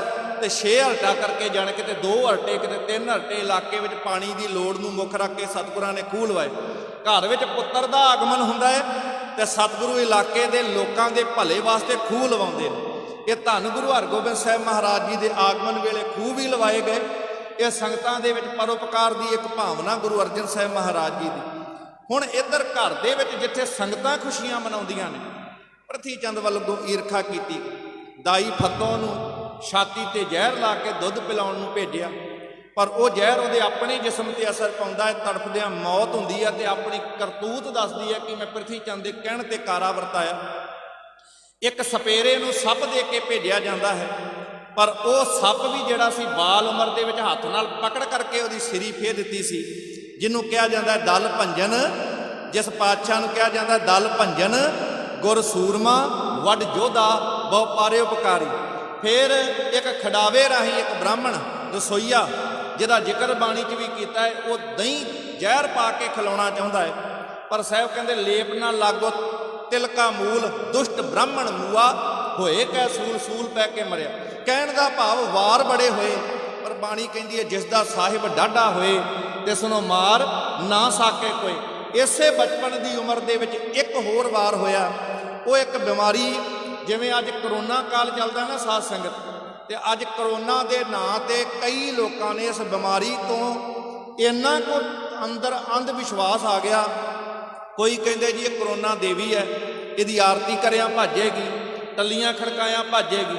ਵੱਖਰੀ ਗੱਲ ਹੈ ਵੈਕਸੀਨਾਂ ਲੱਗੀਆਂ, ਇਹਦਾ ਅਸੀਂ ਡਾਕਟਰਾਂ ਦੇ ਹਿਸਾਬ ਦੇ ਨਾਲ ਪ੍ਰੀਕਾਸ਼ਨ ਰੱਖਿਆ ਤੇ ਗੁਰੂ ਮਹਾਰਾਜ ਜੀ ਦੇ ਚਰਨਾਂ ਤੇ ਭਰੋਸਾ ਰੱਖਿਆ ਤੇ ਵੱਡੀਆਂ ਤੋਂ ਵੱਡੀਆਂ ਬਿਮਾਰੀਆਂ ਤੇ ਵੀ ਬੰਦੇ ਨੇ ਜਿੱਤ ਪ੍ਰਾਪਤ ਕਰ ਲਈ। ਪਰ ਜਿੱਦਾਂ ਇਹ ਮਹਾਮਾਰੀ ਆਈ, ਕਦੀ ਪਲੇਗ ਦੀਆਂ ਬਿਮਾਰੀਆਂ ਫੈਲਦੀਆਂ ਰਹੀਆਂ, ਉਹਨਾਂ ਸਮਿਆਂ 'ਚ ਇੱਕ ਚੇਚਕ ਦੀ ਬਿਮਾਰੀ ਫੈਲਿਆ ਕਰਦੀ। ਜਿੱਦਾਂ ਕਰੋਨਾ ਨੂੰ ਲੋਕੀ ਦੇਵੀ ਕਹਿੰਦੇ ਆ, ਇਹ ਚੇਚਕ ਦੀ ਬਿਮਾਰੀ ਨੂੰ ਵੀ ਬਦਕਿਸਮਤੀ ਹੈ ਕਿ ਲੋਕ ਕਹਿੰਦੇ ਮਾਤਾ ਨਿਕਲ ਆਈ। ਗੁਰੂ ਕੀ ਗੋਦ 'ਚ ਬੈਠੇ ਜੇ ਤੁਸੀਂ ਸਾਰੇ ਬੜੇ ਪਿਆਰ ਵਾਲੇ, ਕਿਹੜੀ ਮਾਂ ਹੈ ਜਿਹੜੇ ਆਪਣੇ ਪੁੱਤ ਦੇ ਨਾਲ ਇਹੋ ਜਿਹਾ ਸਲੂਕ ਕਰਦੀ? ਉਹਨੂੰ ਮਾਂ ਨਹੀਂ ਕਹਿੰਦੇ, ਉਹਨੂੰ ਤੇ ਕੁਮਾਤਾ ਕਹਿੰਦੇ। ਮਾਂ ਸ਼ਬਦ ਦਾ ਹੀ ਅਪਮਾਨ ਹੈ। ਬਿਮਾਰੀ ਨੂੰ ਮਾਂ ਕਹਿ ਕੇ ਮਾਂ ਸ਼ਬਦ ਦਾ ਨਿਰਾਦਰ ਨਾ ਕਰਿਆ ਕਰੋ ਗੁਰਮੁਖੋ। ਆ ਗੁਰੂ ਦੀ ਗੋਦ ਵਿੱਚ ਬੈਠੇ ਲੋਕਾਂ ਨੇ ਵਹਿਮ ਭਰਮ 'ਚ ਚੇਚਕ ਨੂੰ ਮਾਤਾ ਵੀ ਕਿਹਾ, ਪਰ ਪਾਤਸ਼ਾਹ ਨੇ ਕਿਹਾ ਜਿਹੜਾ ਰੋਗ ਹੈ, ਇਸ ਰੋਗ ਤੋਂ ਕੇਵਲ ਗੁਰੂ ਬਚਾਉਣ ਵਾਲਾ ਹੈ। ਇੱਕ ਦਵਾ ਕੀਤੀ ਤੇ ਦੂਜੀ ਨਿਰੰਕਾਰ ਦੇ ਚਰਨਾਂ 'ਚ ਦੁਆ। ਦਵਾ ਤੇ ਦੁਆ ਦਾ ਜਦੋਂ ਮੇਲ ਹੁੰਦਾ ਹੈ ਨਾ, ਵੱਡੇ ਵੱਡੇ ਰੋਗਾਂ ਤੇ ਜਿੱਤ ਪ੍ਰਾਪਤ ਹੋ ਜਾਂਦੀ ਹੈ। ਤੇ ਸਤਿਗੁਰ ਪਾਤਸ਼ਾਹ ਨੇ ਬਾਣੀ 'ਚ ਕਿਹਾ ਸ਼ੀਤਲਾ ਤੇ ਰੱਖਿਆ ਵਿਹਾਰੀ ਪਾਰ ਬ੍ਰਹਮ ਪ੍ਰਭ ਕਿਰਪਾ ਧਾਰੀ। ਇਹ ਵੀ ਬਚਪਨ ਵਿੱਚ ਵਾਰ ਹੋਇਆ, ਪਰ ਕਹਿੰਦੇ ਨਿਰੰਕਾਰ ਤੇ ਭਰੋਸਾ ਰੱਖਣ ਵਾਲਿਓ ਕਿਸੇ ਬਿਮਾਰੀ ਦਾ ਕਿਸੇ ਦੇ ਉੱਪਰ ਅਸਰ ਨਹੀਂ ਹੋਇਆ ਕਰਦਾ। ਮੈਂ ਕਿਉਂਕਿ ਅੱਜ ਪ੍ਰਕਾਸ਼ ਪੁਰਬ ਹੈ, ਇਸ ਕਰਕੇ ਕੇਵਲ ਬਚਪਨ ਦੀਆਂ ਘਟਨਾਵਾਂ ਤੁਹਾਡੇ ਨਾਲ ਸਾਂਝੀਆਂ ਕੀਤੀਆਂ। ਮਿੰਟ ਰਹਿ ਗਏ ਨੇ 5। ਮੈਂ ਆਰੰਭਤਾ 'ਚ ਬੇਨਤੀ ਕੀਤੀ ਸੀ ਪੂਰਿਆਂ ਦੀ ਗੱਲ ਅਧੂਰੇ ਨਹੀਂ ਬਿਆਨ ਕਰ ਸਕਦਾ। ਹੁਣ ਪੰਛੀ ਝਾਤ ਮਾਰਦਿਆਂ ਮੈਂ ਅੱਖਰੀ ਅਰਥ ਕਰਨੇ ਨੇ ਆਸਾੜ ਮਹੀਨੇ ਦੇ, ਕਿਉਂਕਿ ਵੀਰ ਮਨਜੀਤ ਸਿੰਘ ਜੀ ਕਹਿੰਦੇ ਮੈਂ ਕਿਹਾ 8:30 ਹੀ ਪੂਰੇ ਸਮਾਪਤੀ ਕਰਨੀ ਹੈ, ਕਹਿੰਦੇ ਨਹੀਂ 5-4 ਮਿੰਟ ਉੱਪਰ ਵੀ ਲੈ ਜਾਓਗੇ ਕੋਈ ਗੱਲ ਨਹੀਂ। ਮੈਂ ਕਿਹਾ ਫਿਰ ਉਨੇ ਕੁ ਦੇ ਵਿੱਚ ਹੀ ਰਹਿਣਾ, ਆਪਾਂ ਸਮੇਂ ਦੇ ਉੱਪਰ ਨਹੀਂ ਜਾਣਾ, ਕਿਉਂਕਿ ਸਾਰੇ ਤੁਸੀਂ ਗੁਰੂ ਕੀ ਗੋਦ ਦੇ ਵਿੱਚ ਪਿਆਰ ਨਾਲ ਹਾਜ਼ਰੀ ਭਰ ਰਹੇ। ਹੁਣ 11 ਸਾਲ ਦੀ ਆਰਬਲਾ ਹੁੰਦੀ ਹੈ ਨਾ, ਸਨ 1606। ਧਿਆਨ ਰੱਖਿਓ ਜੇ ਇੱਕ ਇੱਕ ਪੱਖ ਨੂੰ ਬੜੇ ਚੇਤੇ 'ਚ ਰੱਖਣਾ। 1595 ਵਿੱਚ ਆਗਮਨ ਪ੍ਰਕਾਸ਼ ਹੈ ਮੀਰੀ ਪੀਰੀ ਦੇ ਮਾਲਕ ਦਾ, ਤੇ 1606 ਦੇ ਵਿੱਚ 11 ਸਾਲ ਦੀ ਆਰਬਲਾ, ਜਿੱਦਣ ਸੱਚ ਦੇ ਆਸ਼ਕ, ਸੱਚ ਦੀ ਆਵਾਜ਼ ਦੁਨੀਆ 'ਚ ਬੁਲੰਦ ਕਰਨ ਵਾਲੇ ਧੰਨ ਗੁਰੂ ਅਰਜਨ ਸਾਹਿਬ ਪਾਤਸ਼ਾਹ ਦੀ ਗ੍ਰਿਫਤਾਰੀ ਦੇ ਵਾਸਤੇ ਇਹ ਵਾਰੰਟ ਜਾਰੀ ਹੁੰਦੇ ਹੈ। ਤੇ ਸਤਿਗੁਰੂ ਗੁਰੂ ਅਰਜਨ ਸਾਹਿਬ ਮਹਾਰਾਜ ਲਾਹੌਰ ਜਾਣ ਤੋਂ ਪਹਿਲਾਂ ਜਿਹੜਾ ਸ਼੍ਰੀ ਅਕਾਲ ਤਖਤ ਸਾਹਿਬ ਤੁਸੀਂ ਦੀਦਾਰ ਕਰਦੇ ਹੋ ਨਾ ਸੰਗਤ ਜੀ, ਉਹਦੇ ਅੰਦਰ ਇੱਕ ਸੁਖ ਆਸਣ ਵਾਲਾ ਕਮਰਾ ਹੈ, ਜਿਵੇਂ ਆਪ ਜੀ ਦੇ ਇੱਥੇ ਹੁਣ ਸੁਖ ਆਸਣ ਸਥਾਨ। ਸ਼੍ਰੀ ਅਕਾਲ ਤਖਤ ਸਾਹਿਬ ਜੋ ਦਰਬਾਰ ਸਾਹਿਬ ਤੋਂ ਪਾਵਨ ਸਰੂਪ ਸਾਹਿਬ ਦਾ ਸੁਖਾਸਨ ਕੀਤਾ ਜਾਂਦਾ, ਅਕਾਲ ਤਖਤ ਸਾਹਿਬ ਦੇ ਅੰਦਰ ਜੋ ਕਮਰਾ ਹੈ ਉਹਨੂੰ ਕਿਹਾ ਜਾਂਦਾ ਗੁਰਦੁਆਰਾ ਕੋਠਾ ਸਾਹਿਬ। ਇਹ 84 ਤੋਂ ਪਹਿਲਾਂ ਇਹ ਵੱਖਰਾ ਸੀਗਾ, ਇਹ ਬਾਅਦ ਵਿੱਚ ਕਰ ਦਿੱਤਾ ਗਿਆ ਜਦੋਂ ਨਵੀਂ ਇਮਾਰਤ ਤਿਆਰ ਕੀਤੀ। ਇਹ ਕੇਵਲ ਗੁਰਦੁਆਰਾ ਕੋਠਾ ਸਾਹਿਬ ਉਹ ਅਸਥਾਨ ਸੀਗਾ, ਤਖਤ ਦਾ ਸਥਾਨ ਬਾਕੀ ਕੁਝ ਤਿਆਰ ਨਹੀਂ ਸੀ। ਇਸ ਕੋਠਾ ਸਾਹਿਬ ਵਾਲੇ ਅਸਥਾਨ ਤੇ ਗੁਰਤਾ ਗੱਦੀ ਦੇ ਕੇ ਬਚਨ ਕਰ ਗਏ ਸੀ ਕਿ ਜੇ ਸ਼ਾਂਤੀ ਦੀ ਅਸੀਂ ਹੱਦ ਤੱਕ ਦੱਸਾਂਗੇ, ਕਿਉਂਕਿ ਆਪਣੀ ਜਾਨ ਦੇਣ ਤੋਂ ਵੱਧ ਕੋਈ ਸ਼ਾਂਤੀ ਦੀ ਹੱਦ ਨਹੀਂ ਹੋਇਆ ਕਰਦੀ। ਕਹਿੰਦੇ ਸ਼ਾਂਤੀ ਦੇ ਨਾਲ, ਪਿਆਰ ਨਾਲ ਜ਼ਾਲਮ ਆਪਣੇ ਜ਼ੁਲਮ ਤੋਂ ਬਾਜ ਨਾ ਆਵੇ, ਫਿਰ ਤੁਸੀਂ ਮੀਰੀ ਪੀਰੀ ਦੀਆਂ ਤਲਵਾਰਾਂ ਤੈਨਣੀਆਂ ਨੇ ਤੇ ਫਿਰ ਸ਼ਸਤਰਧਾਰੀ ਹੋਣਾ ਹੈ, ਫਿਰ ਤੁਸੀਂ ਦੁਆਬੇ ਵਿੱਚ ਵੀ ਲੋੜ ਸਮੇਂ ਟਿਕਾਣਾ ਕਰਨਾ। ਇਹ ਇਸ਼ਾਰਾ ਕਰ ਗਏ ਸੀਗੇ। ਖੈਰ ਹੁਣ ਸਤਿਗੁਰੂ ਪਾਤਸ਼ਾਹ ਤੱਤੀ ਤਵੀ ਤੇ ਬੈਠ ਕੇ ਸ਼ਹੀਦ ਹੁੰਦੇ, ਆਵਾਜ਼ ਕਰ ਗਏ ਸੀ, ਉਦੋਂ ਵੀ ਦੱਸ ਗਏ ਸੀ ਜਦੋਂ ਜ਼ਾਲਮ ਕਸ਼ਟ ਦਿੰਦੇ ਨੇ ਤੇ ਸਾਹਿਬ ਕਹਿੰਦੇ ਮੈਨੂੰ ਤੁਸੀਂ ਸੋਚਦੇ ਹੋ ਸ਼ਹੀਦ ਕਰਕੇ ਮੇਰੀ ਆਵਾਜ਼ ਰੋਕ ਲੋਗੇ? ਮੇਰੀ ਸਦਾ ਕੋ ਦਬਾਨਾ तो मुमकिन है, मगर बदलते वक्त की रफ्तार कौन रोकेगा। फसीलो आतिशो आहन बहुत बुलंद सही, मगर हयात की ललकार कौन रोकेगा। मेरे ख्यालों के परवाज रोकने वालों, मेरे हर गोबिंद की तलवार कौन रोकेगा। मेरे ख्याल ਤਾਂ ਰੋਕ ਲੋਗੇ। ਤੁਸੀਂ ਸੋਚਦੇ ਸੀ ਗੁਰੂ ਅਰਜਨ ਸਾਹਿਬ ਨੂੰ ਸ਼ਹੀਦ ਕਰ ਦਿੱਤਾ ਗਿਆ ਤੇ ਸ਼ਾਇਦ ਇਹ ਸੱਚ ਦੀ ਆਵਾਜ਼ ਦੁਨੀਆ ਤੱਕ ਨਹੀਂ ਪਹੁੰਚੇਗੀ, ਪਰ ਸੱਚ ਜਾਣਿਓ ਜਦੋਂ ਗੁਰੂ ਹਰਗੋਬਿੰਦ ਸਾਹਿਬ ਮਹਾਰਾਜ ਦੇ ਰੂਪ ਵਿੱਚ ਮੇਰਾ ਪੁੱਤਰ 2 ਤਲਵਾਰਾਂ ਦਾ ਧਾਰਨੀ ਬਣ ਕੇ ਬੈਠੇਗਾ, ਫਿਰ ਕਹਿੰਦੇ ਇਸ ਆਵਾਜ਼ ਨੂੰ ਰੋਕਿਆ ਨਹੀਂ ਜਾ ਸਕਦਾ। ਮੇਰੇ ਪਾਤਸ਼ਾਹ ਗੁਰੂ ਹਰਗੋਬਿੰਦ ਸਾਹਿਬ ਮਹਾਰਾਜ ਮੀਰੀ ਪੀਰੀ ਦੇ ਮਾਲਕ ਬਣ ਕੇ ਤਖਤ ਤੇ ਬੈਠੇ। ਇਹ ਤਖਤ ਦੇ ਬਾਰੇ 'ਚ ਸ਼੍ਰੋਮਣੀ ਕਮੇਟੀ ਦੀ ਲਿਖਤ ਵਿੱਚ ਲਿਖਿਆ ਹੈ। ਇਹ ਬਾਬਾ ਬੁੱਢਾ ਜੀ, ਭਾਈ ਗੁਰਦਾਸ ਜੀ ਆਦਿਕ ਸਿੱਖਾਂ ਨੇ ਜਿਹੜਾ ਨਾਲ ਮਿਲ, ਬਾਬਾ ਬੁੱਢਾ ਜੀ, ਭਾਈ ਗੁਰਦਾਸ ਤੇ 6ਵੇਂ ਪਾਤਸ਼ਾਹ, ਕਿਸੇ ਹੋਰ ਰਾਜ ਮਿਸਤਰੀ ਨੇ ਹੱਥ ਨਹੀਂ ਲਾਇਆ। ਇਹ ਕੇਵਲ ਇੱਕ ਥੜਾ ਤਿਆਰ ਕੀਤਾ ਸੀ ਜਿਹੜਾ 7 ਫੁੱਟ ਉੱਚਾ, 8 ਫੁੱਟ ਚੌੜਾ ਤੇ 14 ਫੁੱਟ ਲੰਮਾ ਸੀਗਾ। ਇਹ ਦਾ ਨਾਂ ਰੱਖਿਆ ਸੀ ਅਕਾਲ ਤਖਤ। ਇਸ ਦੇ ਉੱਪਰ ਪਹਿਲੀ ਇਮਾਰਤ ਮਿਸਲਾਂ ਦੇ ਟਾਈਮ ਤਿਆਰ ਹੋਈ। ਉੱਪਰਲੀਆਂ ਜਿਹੜੀਆਂ ਬਿਲਡਿੰਗਾਂ, ਜਿਹੜੀਆਂ ਮੰਜ਼ਲਾਂ ਨੇ, ਇਹ ਸ਼ੇਰੇ ਪੰਜਾਬ ਨੇ ਤਿਆਰ ਕੀਤੀਆਂ। ਗੁੰਬਦ ਦੀ ਸੇਵਾ ਹਰੀ ਸਿੰਘ ਨਲਵੇ ਨੇ ਕੀਤੀ ਸੀ। 84 ਵਿੱਚ ਇਹ ਸ਼੍ਰੀ ਅਕਾਲ ਤਖਤ ਸਾਹਿਬ ਭਾਰਤ ਦੀ ਕੇਂਦਰ ਸਰਕਾਰ ਦੇ ਹੁਕਮ ਨਾਲ ਕਹਿੰਦੇ ਇਸ ਸ਼੍ਰੀ ਅਕਾਲ ਤਖਤ ਸਾਹਿਬ ਨੂੰ ਟੈਂਕਾਂ ਨਾਲ ਤਬਾਹ ਕਰਨ ਦਾ ਯਤਨ ਕੀਤਾ ਗਿਆ। ਸਰਕਾਰੀ ਸ਼ਹਿਰ ਦੇ ਇੱਕ ਸੰਤ ਨੇ ਫਿਰ ਉਹਦੀ ਉਸਾਰੀ ਕੀਤੀ, ਪਰ ਸੰਗਤ ਨੇ ਪ੍ਰਵਾਨ ਨਾ ਕੀਤਾ। ਫਿਰ ਢਾਹ ਕੇ ਫਿਰ ਮੌਜੂਦਾ ਜਿਹੜੀ ਇਮਾਰਤ ਹੈ ਸੰਗਤ ਨੇ ਫਿਰ ਆਪ ਸੇਵਾ ਕਰਕੇ ਆਪ ਇਹ ਜਿਹੜੀ ਸੀ ਮੌਜੂਦਾ ਉਸਾਰੀ ਕਰਵਾਈ। ਹੁਣ ਸ਼੍ਰੀ ਅਕਾਲ ਤਖਤ ਸਾਹਿਬ ਢਾਡੀ ਨੱਥਾ ਤੇ ਅਬਦੁੱਲਾ ਸੁਰ ਸਿੰਘ ਪਿੰਡ ਤੋਂ ਹਾਥੀਆਂ ਤੇ ਬਿਠਾ ਕੇ ਲਿਆਂਦੇ ਸੀ। ਇਹ ਗੁਰੂ ਘਰ ਦੀ ਇੱਕ ਸਿਫਤ ਹੈ। ਗ੍ਰੰਥੀ ਦਾ ਸਨਮਾਨ, ਕੀਰਤਨੀਆਂ ਦਾ ਸਨਮਾਨ, ਢਾਡੀਆਂ ਦਾ ਸਨਮਾਨ ਇਹ ਕਰਨਾ ਮੇਰੇ ਸਤਿਗੁਰਾਂ ਨੇ ਸਿਖਾਇਆ। ਤੇ ਜਦੋਂ ਉਹ ਆਏ ਵਾਰ ਗਾਉਂਦੇ ਨੇ, 2 ਤਲਵਾਰਾਂ ਬੱਧੀਆਂ, ਇੱਕ ਮੀਰੀ ਦੀ, ਇੱਕ ਪੀਰੀ ਦੀ, ਇੱਕ ਅਜਮਤ ਦੀ, ਇੱਕ ਰਾਜ ਦੀ, ਇੱਕ ਰਾਖੀ ਕਰੇ ਵਜ਼ੀਰੀ ਦੀ, ਹਿੰਮਤ ਬਾਹਾਂ ਕੋਟਗੜ ਦਰਵਾਜ਼ਾ ਬਲਕ ਬਖੀਰੀ ਦੀ, ਨਾਲ ਸਿਪਾਹੀ ਨੀਲ ਨਲ ਮਾਰ ਦੁਸ਼ਟਾਂ ਕਰੇ ਤਗੀਰ ਦੀ, ਪੱਗ ਤੇਰੀ ਕੀ ਜਹਾਂਗੀਰ ਦੀ। ਕਿ ਪਾਤਸ਼ਾਹ ਤੇਰੀ ਪੱਗ ਦੇ ਸਾਹਮਣੇ ਜਹਾਂਗੀਰ ਦੀ ਕੀ ਪੱਗ ਹੈ, ਭਾਵ ਉਹਦੀ ਕੋਈ ਇੱਜ਼ਤ ਨਹੀਂ ਤੇਰੇ ਸਾਹਮਣੇ। ਤੋ ਤਖਤ ਤੇ 2 ਤਲਵਾਰਾਂ ਦਾ ਧਾਰਨੀ ਹੋ ਕੇ ਬੈਠਾ। ਹੁਣ ਮੀਰੀ ਤੇ ਪੀਰੀ, ਧਰਮ ਤੇ ਰਾਜਨੀਤੀ ਦਾ ਸੁਮੇਲ ਕੀਤਾ ਹੈ ਪਾਤਸ਼ਾਹ ਨੇ। ਮੈਂ 2 ਵਚਨ ਕਹਿ ਕੇ ਫਿਰ ਵਿਸ਼ੇ ਨੂੰ ਸੰਕੋਚਣਾ ਹੈ, ਕਿਉਂਕਿ ਸਤਿਗੁਰਾਂ ਦਾ ਇਤਿਹਾਸ ਸਨ 1644 ਵਿੱਚ ਜੋਤੀ ਜੋ ਸਮਾਉਂਦੇ ਆ। ਇਸ ਸਮੇਂ ਦੇ ਵਿੱਚ 4 ਜੰਗਾਂ ਵੀ ਮੇਰੇ ਪਾਤਸ਼ਾਹ ਨੇ ਲੜੀਆਂ। ਧਿਆਨ ਨਾਲ ਸੁਣਿਓ। ਉਹਨਾਂ 4 ਜੰਗਾਂ ਵਿੱਚ ਪਹਿਲੀ ਜੰਗ ਸ਼੍ਰੀ ਅੰਮ੍ਰਿਤਸਰ ਸਾਹਿਬ ਦੀ, ਦੂਸਰੀ ਜੰਗ ਹਰਗੋਬਿੰਦਪੁਰੇ ਦੀ। ਪਹਿਲੀ ਜੰਗ ਬਾਜ ਕਰਕੇ ਹੋਈ ਸੀ, ਜਿੱਥੇ ਬੀਬੀ ਵੀਰੋ ਜੀ ਦਾ ਵੀ ਉਦੋਂ ਵਿਆਹ ਹੋ ਰਿਹਾ ਸੀ, ਪਰ 7000 ਦੀ ਫੌਜ ਦਾ ਮੁਕਾਬਲਾ ਕੀਤਾ, ਜੰਗ ਵਿੱਚ ਜਿੱਤ ਪ੍ਰਾਪਤ ਕੀਤੀ। ਦੂਸਰੀ ਜੰਗ ਹਰਗੋਬਿੰਦਪੁਰੇ ਦੀ ਹੋਈ, ਜਿਹੜੇ ਚੰਦੂ ਦੇ ਪੁੱਤਰ ਦੀ ਸ਼ਹਿ ਦੇ ਉੱਪਰ ਇਹ ਜਿਹੜੀ ਜੰਗ ਸ਼ੁਰੂ ਹੋਈ ਸੀ, ਪਰ ਇਸ ਜੰਗ ਵਿੱਚ ਵੀ ਸਿੱਖਾਂ ਦੀ ਜਿੱਤ ਹੋਈ। ਤੀਸਰੀ ਜੰਗ ਮਾਲਵੇ ਦੇ ਇਲਾਕੇ ਨਥਾਣੇ ਮਹਾਰਾਜ ਵਿੱਚ ਹੋਈ, ਜਿਹੜੀ ਭਾਈ ਬਿਧੀ ਚੰਦ ਜੀ ਜਿਹੜੇ ਸਿੱਖਾਂ ਦੇ ਘੋੜੇ ਮੁਗਲ ਖੋ ਕੇ ਲੈ ਗਏ ਸੀ ਤੇ ਵਾਪਸ ਲੈ ਕੇ ਆਏ, ਇਸ ਕਰਕੇ ਤੀਜੀ ਜੰਗ ਹੋਈ। ਤੇ ਚੌਥੀ ਜੰਗ ਕਰਤਾਰਪੁਰ ਵਾਲੀ, ਜਿਹਦੇ ਵਿੱਚ 9ਵੇਂ ਪਾਤਸ਼ਾਹ ਨੇ ਵੀ ਤੇਗ ਦੇ ਜੌਹਰ ਵਿਖਾਏ ਸੀ। ਇਹ ਕਰਤਾਰਪੁਰ ਦੀ ਚੌਥੀ ਜੰਗ ਹੋਈ ਸੀ, ਜਿਹੜੀ ਪੈਂਦੇ ਖਾਂ ਜਿਹਨੂੰ ਪਾਲ ਪੋਸ ਕੇ ਵੱਡਾ ਕੀਤਾ ਸੀ। ਉਹੀ ਅਕਿਰਤ ਕਣ ਗੁਰੂ ਘਰ ਵਿਰੁੱਧ ਚੜ ਕੇ ਆਇਆ ਸੀਗਾ ਤੇ ਸਤਿਗੁਰਾਂ ਨੇ ਉਹਨੂੰ ਦੱਸਿਆ ਸੀ ਵਾਰ ਇਦਾਂ ਨਹੀਂ, ਇਦਾਂ ਕਰੀਦਾ। 3 ਵਾਰ ਕਰਦਾ ਹੈ ਸਤਿਗੁਰਾਂ ਦੇ ਉੱਪਰ, ਪਰ ਜਦੋਂ ਸਤਿਗੁਰੂ ਵਾਰ ਕਰਦੇ ਨੇ ਤੇ ਜ਼ਮੀਨ ਤੇ ਡਿੱਗ ਪੈਂਦਾ ਹੈ। ਜਦੋਂ ਜ਼ਮੀਨ ਤੇ ਡਿੱਗਦਾ ਹੈ ਤੇ ਸਤਿਗੁਰ ਪਾਤਸ਼ਾਹ ਮਹਾਰਾਜ ਜਦੋਂ ਸ਼ਸਤਰ ਚਲਾਉਣ ਲੱਗਦੇ ਨੇ ਉਹਦੇ ਤੇ ਸਾਹਿਬ ਕਹਿੰਦੇ ਨੇ ਹੁਣ ਅਖੀਰਲਾ ਸਮਾਂ ਹੈ, ਕਹਿੰਦੇ ਆਪਣੇ ਅੱਜ ਕਲਮਾ ਪੜ੍ਹ ਲਾ, ਤੈਨੂੰ ਮੌਕਾ ਦਿੱਤਾ ਜਾਂਦਾ ਹੈ। ਪੈਂਦੇ ਖਾਂ ਨੂੰ ਸਤਿਗੁਰਾਂ ਦੇ ਉਪਕਾਰ ਚੇਤੇ ਆਉਂਦੇ ਨੇ ਕਿ ਇਹ ਦਲ ਭੰਜਨ ਗੁਰ ਸੂਰਮਾ ਵੱਡ ਜੋਧਾ ਬਹੁ ਪਾਰੇ ਉਪਕਾਰੀ। ਤੇ ਇੱਕ ਇੱਕ ਬਚਨ ਕਿ ਕਿਵੇਂ ਅਨਾਥ ਨੂੰ ਪਾਲ ਪੋਸ ਕੇ ਵੱਡਾ ਕੀਤਾ, 2 ਮੱਝਾਂ ਦਾ ਦੁੱਧ ਰਾਖਵਾਂ ਰੱਖਿਆ ਸੀ, ਕਿਵੇਂ ਸਤਿਗੁਰੂ ਬਖਸ਼ਿਸ਼ਾਂ ਵਰਤਾਉਂਦੇ ਸੀ, ਬਿਨਾਂ ਜਾਤ ਧਰਮ ਦੇ ਵਿਤਕਰੇ ਤੇ ਸਭ ਨਾਲ ਪਿਆਰ ਲਟਾਉਂਦੇ ਸੀ। ਅੱਜ ਗੁਰੂ ਦੀਆਂ ਸੀਸਾਂ ਚੇਤੇ ਆਉਂਦੀਆਂ ਨੇ ਤੇ ਹੱਥ ਜੋੜ ਕੇ ਪੈਂਦੇ ਖਾ ਕਹਿੰਦਾ ਇਹ ਪਾਤਸ਼ਾਹ ਤੇਰੀ ਮਿਹਰ ਦੀ ਨਿਗਾਹੀ ਮੇਰੇ ਵਾਸਤੇ ਕਲਮਾ ਹੈ, ਮੈਨੂੰ ਹੋਰ ਕਿਸੇ ਕਲਮੇ ਦੀ ਲੋੜ ਨਹੀਂ ਹੈ। ਇਹ ਸਤਿਗੁਰੂ ਪਾਤਸ਼ਾਹ ਦੀ ਸਿਫਤ ਵਿੱਚ ਇਹ ਬਚਨ ਕਰਦਾ ਹੈ। ਸਤਿਗੁਰੂ ਅਖੀਰਲਾ ਵਾਰ ਕਰਕੇ ਉਹਦੇ ਸਰੀਰ 'ਚੋਂ ਪ੍ਰਾਣ ਪੰਖੇਰੂ ਉਡਾ ਦਿੰਦੇ। 4 ਜੰਗਾਂ 4ਾਂ 'ਚ ਜਿੱਤ ਹਾਸਲ ਕੀਤੀ। ਹੁਣ ਸਤਿਗੁਰੂ ਗੁਰੂ ਹਰਗੋਬਿੰਦ ਸਾਹਿਬ ਮਹਾਰਾਜ ਜਿਨ੍ਹਾਂ ਨੇ ਧਰਮ ਤੇ ਰਾਜਨੀਤੀ ਦਾ ਸੁਮੇਲ ਕੀਤਾ। ਕਈ ਮੇਰੇ ਵੀਰ ਭੈਣ ਕਰਕੇ ਜੀ ਧਰਮ ਦਾ ਤੇ ਰਾਜਨੀਤੀ ਦਾ ਕੋਈ ਮੇਲ ਤਾਂ ਨਹੀਂ ਹੋਣਾ ਚਾਹੀਦਾ। ਸੱਚ ਜਾਣਿਓ ਧਰਮ ਤੇ ਰਾਜਨੀਤੀ ਦਾ ਮੇਲ ਨਾ ਹੋਣ ਕਰਕੇ ਆ ਸਾਰੀਆਂ ਜਿੰਨੀਆਂ ਮੁਸੀਬਤਾਂ ਸਾਡੇ ਜੀਵਨ ਵਿੱਚ ਆਈਆਂ। ਆ ਜਿਹੜੀ ਤਾਕਤ ਹੈ ਨਾ ਰਾਜਨੀਤੀ, ਜਦੋਂ ਚੋਰ ਦੇ ਹੱਥ ਵਿੱਚ ਆ ਜਾਏਗੀ ਤੇ ਫਿਰ ਉਹ ਲੋਕਾਂ ਨੂੰ ਲੁੱਟੇਗਾ, ਕੁੱਟੇਗਾ ਤੇ ਪਰੇਸ਼ਾਨ ਕਰੇਗਾ। ਜਦੋਂ ਸੰਤ ਦੇ ਹੱਥ ਆਏਗੀ ਫਿਰ ਉਪਕਾਰ ਕਰੇਗਾ। ਇਹ ਤਾਕਤ ਗੁਰੂ ਸਾਹਿਬ ਕਹਿੰਦੇ ਰਾਜਨੀਤੀ ਦੀ ਧਰਮੀਆਂ ਦੇ ਹੱਥ ਵਿੱਚ ਹੋਣੀ ਚਾਹੀਦੀ ਹੈ। ਧਰਮੀ ਬੰਦੇ ਨੂੰ ਰਾਜਨੀਤੀ ਵਾਲੇ ਪਾਸੇ ਆਉਣਾ ਚਾਹੀਦਾ ਹੈ। ਪਰ ਬਦਕਿਸਮਤੀ ਹੈ ਕਿ ਚੋਰ, ਡਾਕੂ, ਲੰਪਟ ਤੇ ਲੁਟੇਰੇ ਕਹਿੰਦੇ ਧਾਰਮਿਕ ਬੰਦੇ ਨੂੰ ਤੇ ਰਾਜਨੀਤੀ ਵਿੱਚ ਆਉਣਾ ਹੀ ਨਹੀਂ ਚਾਹੀਦਾ। ਆ ਗੁਰੂ ਕੀ ਗੋਦ 'ਚ ਬੈਠੇ ਜੇ ਗੁਰਮੁਖੋ, ਮੈਨੂੰ ਇੱਕ ਸੱਜਣ ਨੇ ਸਵਾਲ ਕੀਤਾ ਨਾ, ਮੈਂ ਕਿਹਾ ਜਦੋਂ ਕੋਈ ਬੰਦਾ ਕਹਿੰਦਾ ਨਾ ਧਾਰਮਿਕ ਬੰਦੇ ਨੂੰ ਰਾਜਨੀਤੀ ਦੇ ਖੇਤਰ 'ਚ ਨਹੀਂ ਆਉਣਾ ਚਾਹੀਦਾ, ਉਹ ਸ਼੍ਰੀ ਰਾਮ ਚੰਦਰ ਜੀ ਦਾ ਵੀ ਅਪਮਾਨ ਕਰ ਜਾਂਦਾ ਹੈ ਤੇ ਸ਼੍ਰੀ ਕ੍ਰਿਸ਼ਨ ਜੀ ਦਾ ਵੀ ਅਪਮਾਨ ਕਰ ਜਾਂਦਾ। ਹੁਣ ਪੁੱਛੋਗੇ ਕਿਵੇਂ? ਕਿਉਂਕਿ ਉਹ ਧਾਰਮਿਕ ਵੀ ਸੀ ਤੇ ਰਾਜੇ ਵੀ ਸਨ। ਉਹ ਧਾਰਮਿਕ ਵੀ ਸੀ ਤੇ ਜਦੋਂ ਕਹਿੰਦਾ ਨਾ ਕੋਈ ਧਾਰਮਿਕ ਬੰਦੇ ਨੂੰ ਰਾਜਨੀਤੀ 'ਚ ਨਹੀਂ ਆਉਣਾ ਚਾਹੀਦਾ, ਉਹ ਖਾਲੀ ਆਪਣੀ ਗੱਲ ਕਹਿ ਕੇ ਆਪਣੇ ਆਪ ਨੂੰ ਵੱਡਾ ਨਹੀਂ ਕਹਿ ਰਿਹਾ, ਬਲਕਿ ਉਹ ਸ਼੍ਰੀ ਰਾਮ ਜੀ ਤੇ ਸ਼੍ਰੀ ਕ੍ਰਿਸ਼ਨ ਜੀ ਦਾ ਵੀ ਬਹੁਤ ਵੱਡਾ ਬੋਲੋ ਅਪਮਾਨ ਕਰਦਾ ਹੈ, ਭਾਵੇਂ ਅਣਜਾਣੇ 'ਚ ਕਰਦਾ, ਕਿਉਂਕਿ ਉਹ ਧਾਰਮਿਕ ਵੀ ਨੇ। ਅਸਲ 'ਚ ਸੰਤ ਦੇ ਹੱਥ ਵਿੱਚ ਸ਼ਸਤਰ ਮੇਰੇ ਸਤਿਗੁਰਾਂ ਨੇ ਪਕੜਾਇਆ।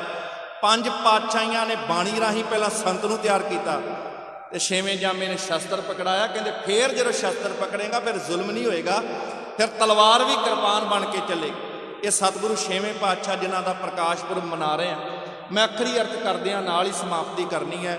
ਆਸ਼ਾੜ ਦਾ ਮਹੀਨਾ ਅੱਜ ਆਰੰਭ ਹੋ ਰਿਹਾ ਹੈ। ਸਾਧ ਸੰਗਤ ਸਤਿਗੁਰਾਂ ਨੇ ਬੜੀਆਂ ਬਖਸ਼ਿਸ਼ਾਂ ਕੀਤੀਆਂ ਨੇ, ਬਾਣੀ ਨਾਲ ਵੀ ਜੋੜਿਆ। ਇਹ ਇਤਿਹਾਸ ਰਾਹੀਂ ਪ੍ਰੇਰਨਾ ਵੀ ਦਿੱਤੀ ਸੀ ਕਿ ਮੇਰੇ ਦਰ ਤੇ ਆਉਣਾ, ਖੁਸ਼ੀਆਂ ਲੈਣੀਆਂ ਨੇ ਤੇ ਕੇਵਲ ਕੀਮਤੀ ਵਸਤਰ ਪਦਾਰਥ ਨਹੀਂ, ਚੰਗੀ ਜਵਾਨੀ, ਚੰਗੇ ਘੋੜੇ ਤੇ ਸ਼ਸਤਰ ਮੇਰੀ ਭੇਟਾ ਹੋਵੇ। ਇਹ 6ਵੇਂ ਪਾਤਸ਼ਾਹ ਦਾ ਹੁਕਮ ਸੀਗਾ। ਖੈਰ ਇਹ ਸਤਿਗੁਰ ਪਾਤਸ਼ਾਹ ਮਹਾਰਾਜ ਜੀ ਨੇ ਜਿੱਥੇ ਬਾਣੀ ਦੇ ਲੜ ਲਾਉਣ ਵਾਸਤੇ ਵਿਸ਼ੇਸ਼ ਉਪਰਾਲੇ ਕੀਤੇ, ਇੱਕ ਪ੍ਰਚਾਰਕ ਨਾਲ 100 ਘੋੜ ਸਵਾਰ ਵੀ ਦਿੱਤੇ ਸੀ ਤਾਂ ਕਿ ਸਿੱਖੀ ਦਾ ਪ੍ਰਚਾਰ ਪਰਪੱਕ ਤੌਰ ਤੇ ਹੋ ਸਕੇ। ਜ਼ਾਲਮਾਂ ਨੇ ਗਵਾਲੀਅਰ ਵੀ ਕੈਦ ਕੀਤਾ ਔਰ ਉਹ ਸੋਚਦੇ ਸੀ ਕੈਦ ਕਰ ਦਿਆਂਗੇ, ਪਰ ਇਹ ਨਹੀਂ ਪਤਾ ਕਿ ਗੁਰੂ ਸਾਹਿਬ ਤੇ ਗਏ ਹੀ ਉੱਥੇ ਨੇ, ਤਾਂ ਕਰਕੇ ਕਿਉਂਕਿ ਉੱਥੇ 52 ਰਾਜਿਆਂ ਨੂੰ ਕਦੀ ਕਿਸੇ ਨੇ ਮੁਕਤ ਨਹੀਂ ਸੀ ਕਰਾਉਣਾ। ਇਹ ਸਤਿਗੁਰੂ 52 ਰਾਜਿਆਂ ਨੂੰ ਕੈਦ ਤੋਂ ਛੁਡਾਉਂਦੇ ਆ ਤੇ ਦੁਨੀਆ ਉਹਨਾਂ ਨੂੰ ਬੰਦੀ ਛੁੜ ਦਾਤੇ ਦੇ ਨਾਮ ਨਾਲ ਸੀਸ ਝੁਕਾ ਕੇ ਮਾਣ ਕਰਦੀ ਹੈ, ਸਤਿਕਾਰ ਕਰਦੀ। ਸਤਿਗੁਰੂ ਗੁਰੂ ਗ੍ਰੰਥ ਸਾਹਿਬ ਦੀ ਬਾਣੀ ਵਿੱਚੋਂ ਅੱਜ ਦਾ ਜਿਹੜਾ ਬਚਨ ਹੈ 12 ਮਾਹ ਦੀ ਬਾਣੀ ਰਾਹੀਂ, ਆਸ਼ਾੜ ਤਪੰਦਾ ਤਿਸ ਲੱਗੇ। ਅਸਲ ਵਿੱਚ 2 ਤਰੀਕੇ ਦੇ ਨਾਲ ਇਹ ਮਹੀਨੇ ਦੀ ਗੱਲ ਕੀਤੀ ਜਾਂਦੀ। ਇੱਕ ਤਿਹਾੜ ਦਾ ਮਹੀਨਾ, ਵਾਕਈ ਬੜੀ ਗਰਮੀ, ਅੰਦਰ ਏਸੀ 'ਚ ਬੈਠਿਆਂ ਭਾਵੇਂ ਨਹੀਂ ਪਤਾ ਲੱਗਦਾ, ਬਾਹਰ ਨਿਕਲਿਆ ਪਤਾ ਲੱਗਦਾ ਹਾਏ ਗਰਮੀ ਕਰਦਾ ਹੈ ਬੰਦਾ, ਪਰ ਰੁੱਖ ਲਾਉਣ ਨੂੰ ਕੋਈ ਵੀ ਤਿਆਰ ਨਹੀਂ। ਕੋਈ ਬੰਦਾ ਤਿਆਰ ਨਹੀਂ ਕਿ ਮੈਂ 2-4 ਰੁੱਖ ਕਿੰਨੇ ਕੁ ਲਾਏ ਨੇ। ਹਾਂ, ਸੋਸ਼ਲ ਮੀਡੀਆ ਤੇ ਰੁੱਖ ਬੜੇ ਲਾਏ ਆ, ਪਰ ਹਕੀਕਤ ਵਿੱਚ ਕਿੰਨੇ ਕੁ ਲਾਏ ਆ ਇਹ ਜੀਵਨ ਵਿੱਚ ਤੁਸੀਂ ਆਪ ਜਾਣਦੇ ਹੋ ਕਿ ਅਸੀਂ ਜ਼ਿੰਦਗੀ 'ਚ ਕਿੰਨੇ ਕੁ ਰੁੱਖ ਲਾਏ। ਗਰਮੀ ਤੋਂ ਬਚਣਾ ਚਾਹੁੰਦੇ ਆ ਪਰ ਰੁੱਖ ਲਾਉਣ ਵਾਸਤੇ ਕੋਈ ਵੀ ਤਿਆਰ ਨਹੀਂ। ਇਹ ਧਿਆਨ ਰੱਖਿਓ, ਜਿਹਾ ਬੀਜੇ ਸੋ ਲੁਣੇ, ਕਰਮਾ ਸੰਦੜਾ ਖੇਤ ਦੀ ਗੱਲ ਹੈ। ਸਾਹਿਬ ਕਹਿੰਦੇ ਆਸ਼ਾੜ ਤਪੰਦਾ। ਕਈ ਮੇਰੇ ਵੀਰ ਭੈਣ ਬੈਠੇ ਹੋਣ ਕਹਿੰਦੇ ਅਸੀਂ ਤੇ ਯੂਰਪ ਵਿੱਚ ਰਹਿੰਦੇ, ਉੱਥੇ ਤੇ ਕੋਈ ਗਰਮੀ ਨਹੀਂ, ਤੁਸੀਂ ਕਿਵੇਂ ਕਹਿੰਦੇ ਹੋ ਆਸ਼ਾੜ ਤਪੰਦਾ? ਆਸ਼ਾੜ ਤੇ ਉੱਥੇ ਵੀ ਹੈ। ਅਸਲ ਵਿੱਚ ਪੰਜਾਬ ਦੇ ਕਲਚਰ ਦੀ ਉਦਾਹਰਨ ਲੈ ਕੇ ਸਤਿਗੁਰਾਂ ਨੇ ਅੰਦਰ ਦੀ ਅਵਸਥਾ ਬਿਆਨ ਕੀਤੀ।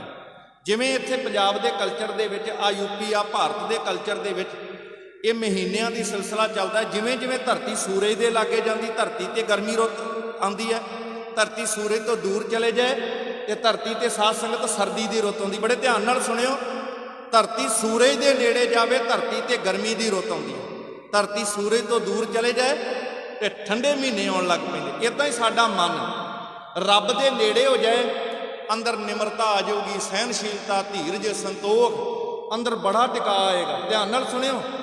ਹੁਣ ਤੁਸੀਂ ਕਹੋਗੇ ਅਸੀਂ ਤੇ ਬੜੀ ਬਾਣੀ ਪੜ੍ਹਦੇ ਹਾਂ, ਬੜਾ ਗੁਰੂ ਦੇ ਨੇੜੇ ਆ। ਜਿਹੜਾ ਗੁਰੂ ਦੇ ਨੇੜੇ ਹੋਵੇ ਨਾ, ਆ ਗੁਰੂ ਅਰਜਨ ਸਾਹਿਬ ਤੇ ਤੱਤੀ ਤਵੀ ਤੇ ਬੈਠਿਆਂ ਵੀ ਗਰਮ ਰੇਤਾ ਸੀਸ ਤੇ ਪਵਾ ਕੇ ਵੀ ਕਹਿੰਦੇ ਉਲਾਹਨੋ ਮੈਂ ਕਾਹੂ ਨਾ ਦਿਓ, ਮਨ ਮੀੜ ਤੁਹਾਰੋ ਕੀਓ।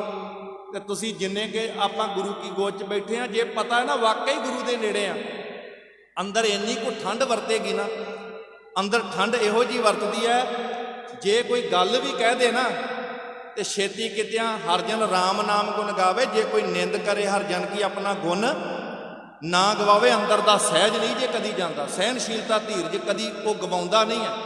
ਅਸੀਂ ਘਰਾਂ 'ਚ ਝਾਤ ਮਾਰ ਕੇ ਵੇਖ ਲਿਓ ਕਿੰਨੀ ਕੁ ਅਸੀਂ ਰੱਬ ਤੋਂ ਦੂਰ, ਜਿਉਂ-ਜਿਉਂ ਅੰਦਰੋਂ ਦੂਰ ਹੋਵਾਂਗੇ ਅੰਦਰ ਦੀ ਤਪਸ਼ ਵੱਧਦੀ ਜਾਂਦੀ। ਜੇ ਰੱਬ ਦੇ ਨੇੜੇ ਹੋਵਾਂਗੇ ਅੰਦਰ ਸ਼ੀਤਲਤਾ ਆਉਂਦੀ ਜਾਏ।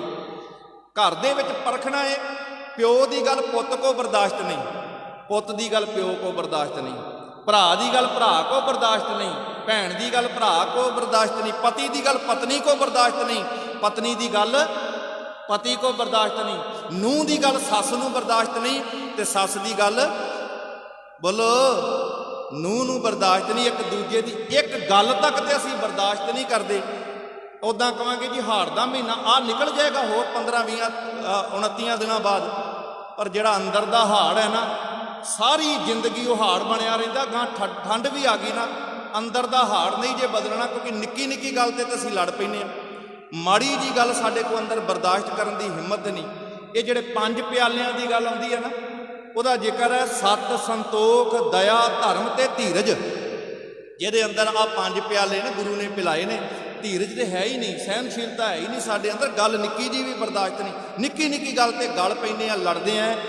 ਉਹ ਬੰਦੇ ਕਿਸ ਤਰੀਕੇ ਦੇ ਨਾਲ ਅੰਦਰੋਂ ਧਰਮ ਤੋਂ ਕਿੰਨਾ ਕੁ ਦੂਰ ਹੋ ਗਏ। ਸਾਰੀ ਜ਼ਿੰਦਗੀ ਆ ਸਾੜ ਬਣਦੇ ਨੇ, ਆਪ ਵੀ ਸੜਦੇ ਨੇ ਤੇ ਸਾਰੀ ਜ਼ਿੰਦਗੀ ਕਲੇਸ਼ ਹੀ ਪਾਈ ਰੱਖਦੇ ਨੇ। ਗੁਰੂ ਦੀ ਗੋਦ 'ਚ ਬੈਠੇ ਆ, ਸਾਹਿਬ ਕਹਿੰਦੇ ਜਦੋਂ ਅੰਦਰੋਂ ਗੁਰੂ ਜੁੜਦਾ ਹੈ ਨਾ, ਨਾਮ ਨਾਲ ਸਾਂਝ ਪੈਂਦੀ ਹੈ, ਕਹਿੰਦੇ ਫਿਰ ਅਸਲ ਦੇ ਵਿੱਚ ਅੰਦਰ ਠੰਡ ਵਰਤਦੀ ਆ। ਅਸਾੜ ਤਪੰਦਾ ਤਿਸ ਲੱਗੇ, ਅਸਾੜ ਦਾ ਮਹੀਨਾ ਉਹਨਾਂ ਨੂੰ ਤਪਾਉਂਦਾ ਹੈ। ਅੰਦਰ ਦਾ ਹਾੜ ਹਰ ਨਾਹ ਨਾ ਜਿੰਨਾ ਪਾਸ, ਜਿਹਦੇ ਅੰਦਰੋਂ ਸਤ, ਸੰਤੋਖ, ਦਇਆ, ਧਰਮ, ਧੀਰਜ ਵਾਲੇ ਸ਼ੁਭ ਗੁਣ, ਰੱਬੀ ਗੁਣ ਖਤਮ ਹੋ ਗਏ, ਉਹ ਰੱਬ ਤੋਂ ਦੂਰ ਹੋ ਗਿਆ। ਰੱਬ ਹੈ ਤੇ ਗੁਣਾਂ ਦਾ ਹੀ ਰੂਪ ਹੈ, ਗੁਣਾਂ ਦੇ ਰੂਪ ਵਿੱਚ ਅੰਦਰੋਂ ਪ੍ਰਗਟ ਹੁੰਦਾ ਹੈ।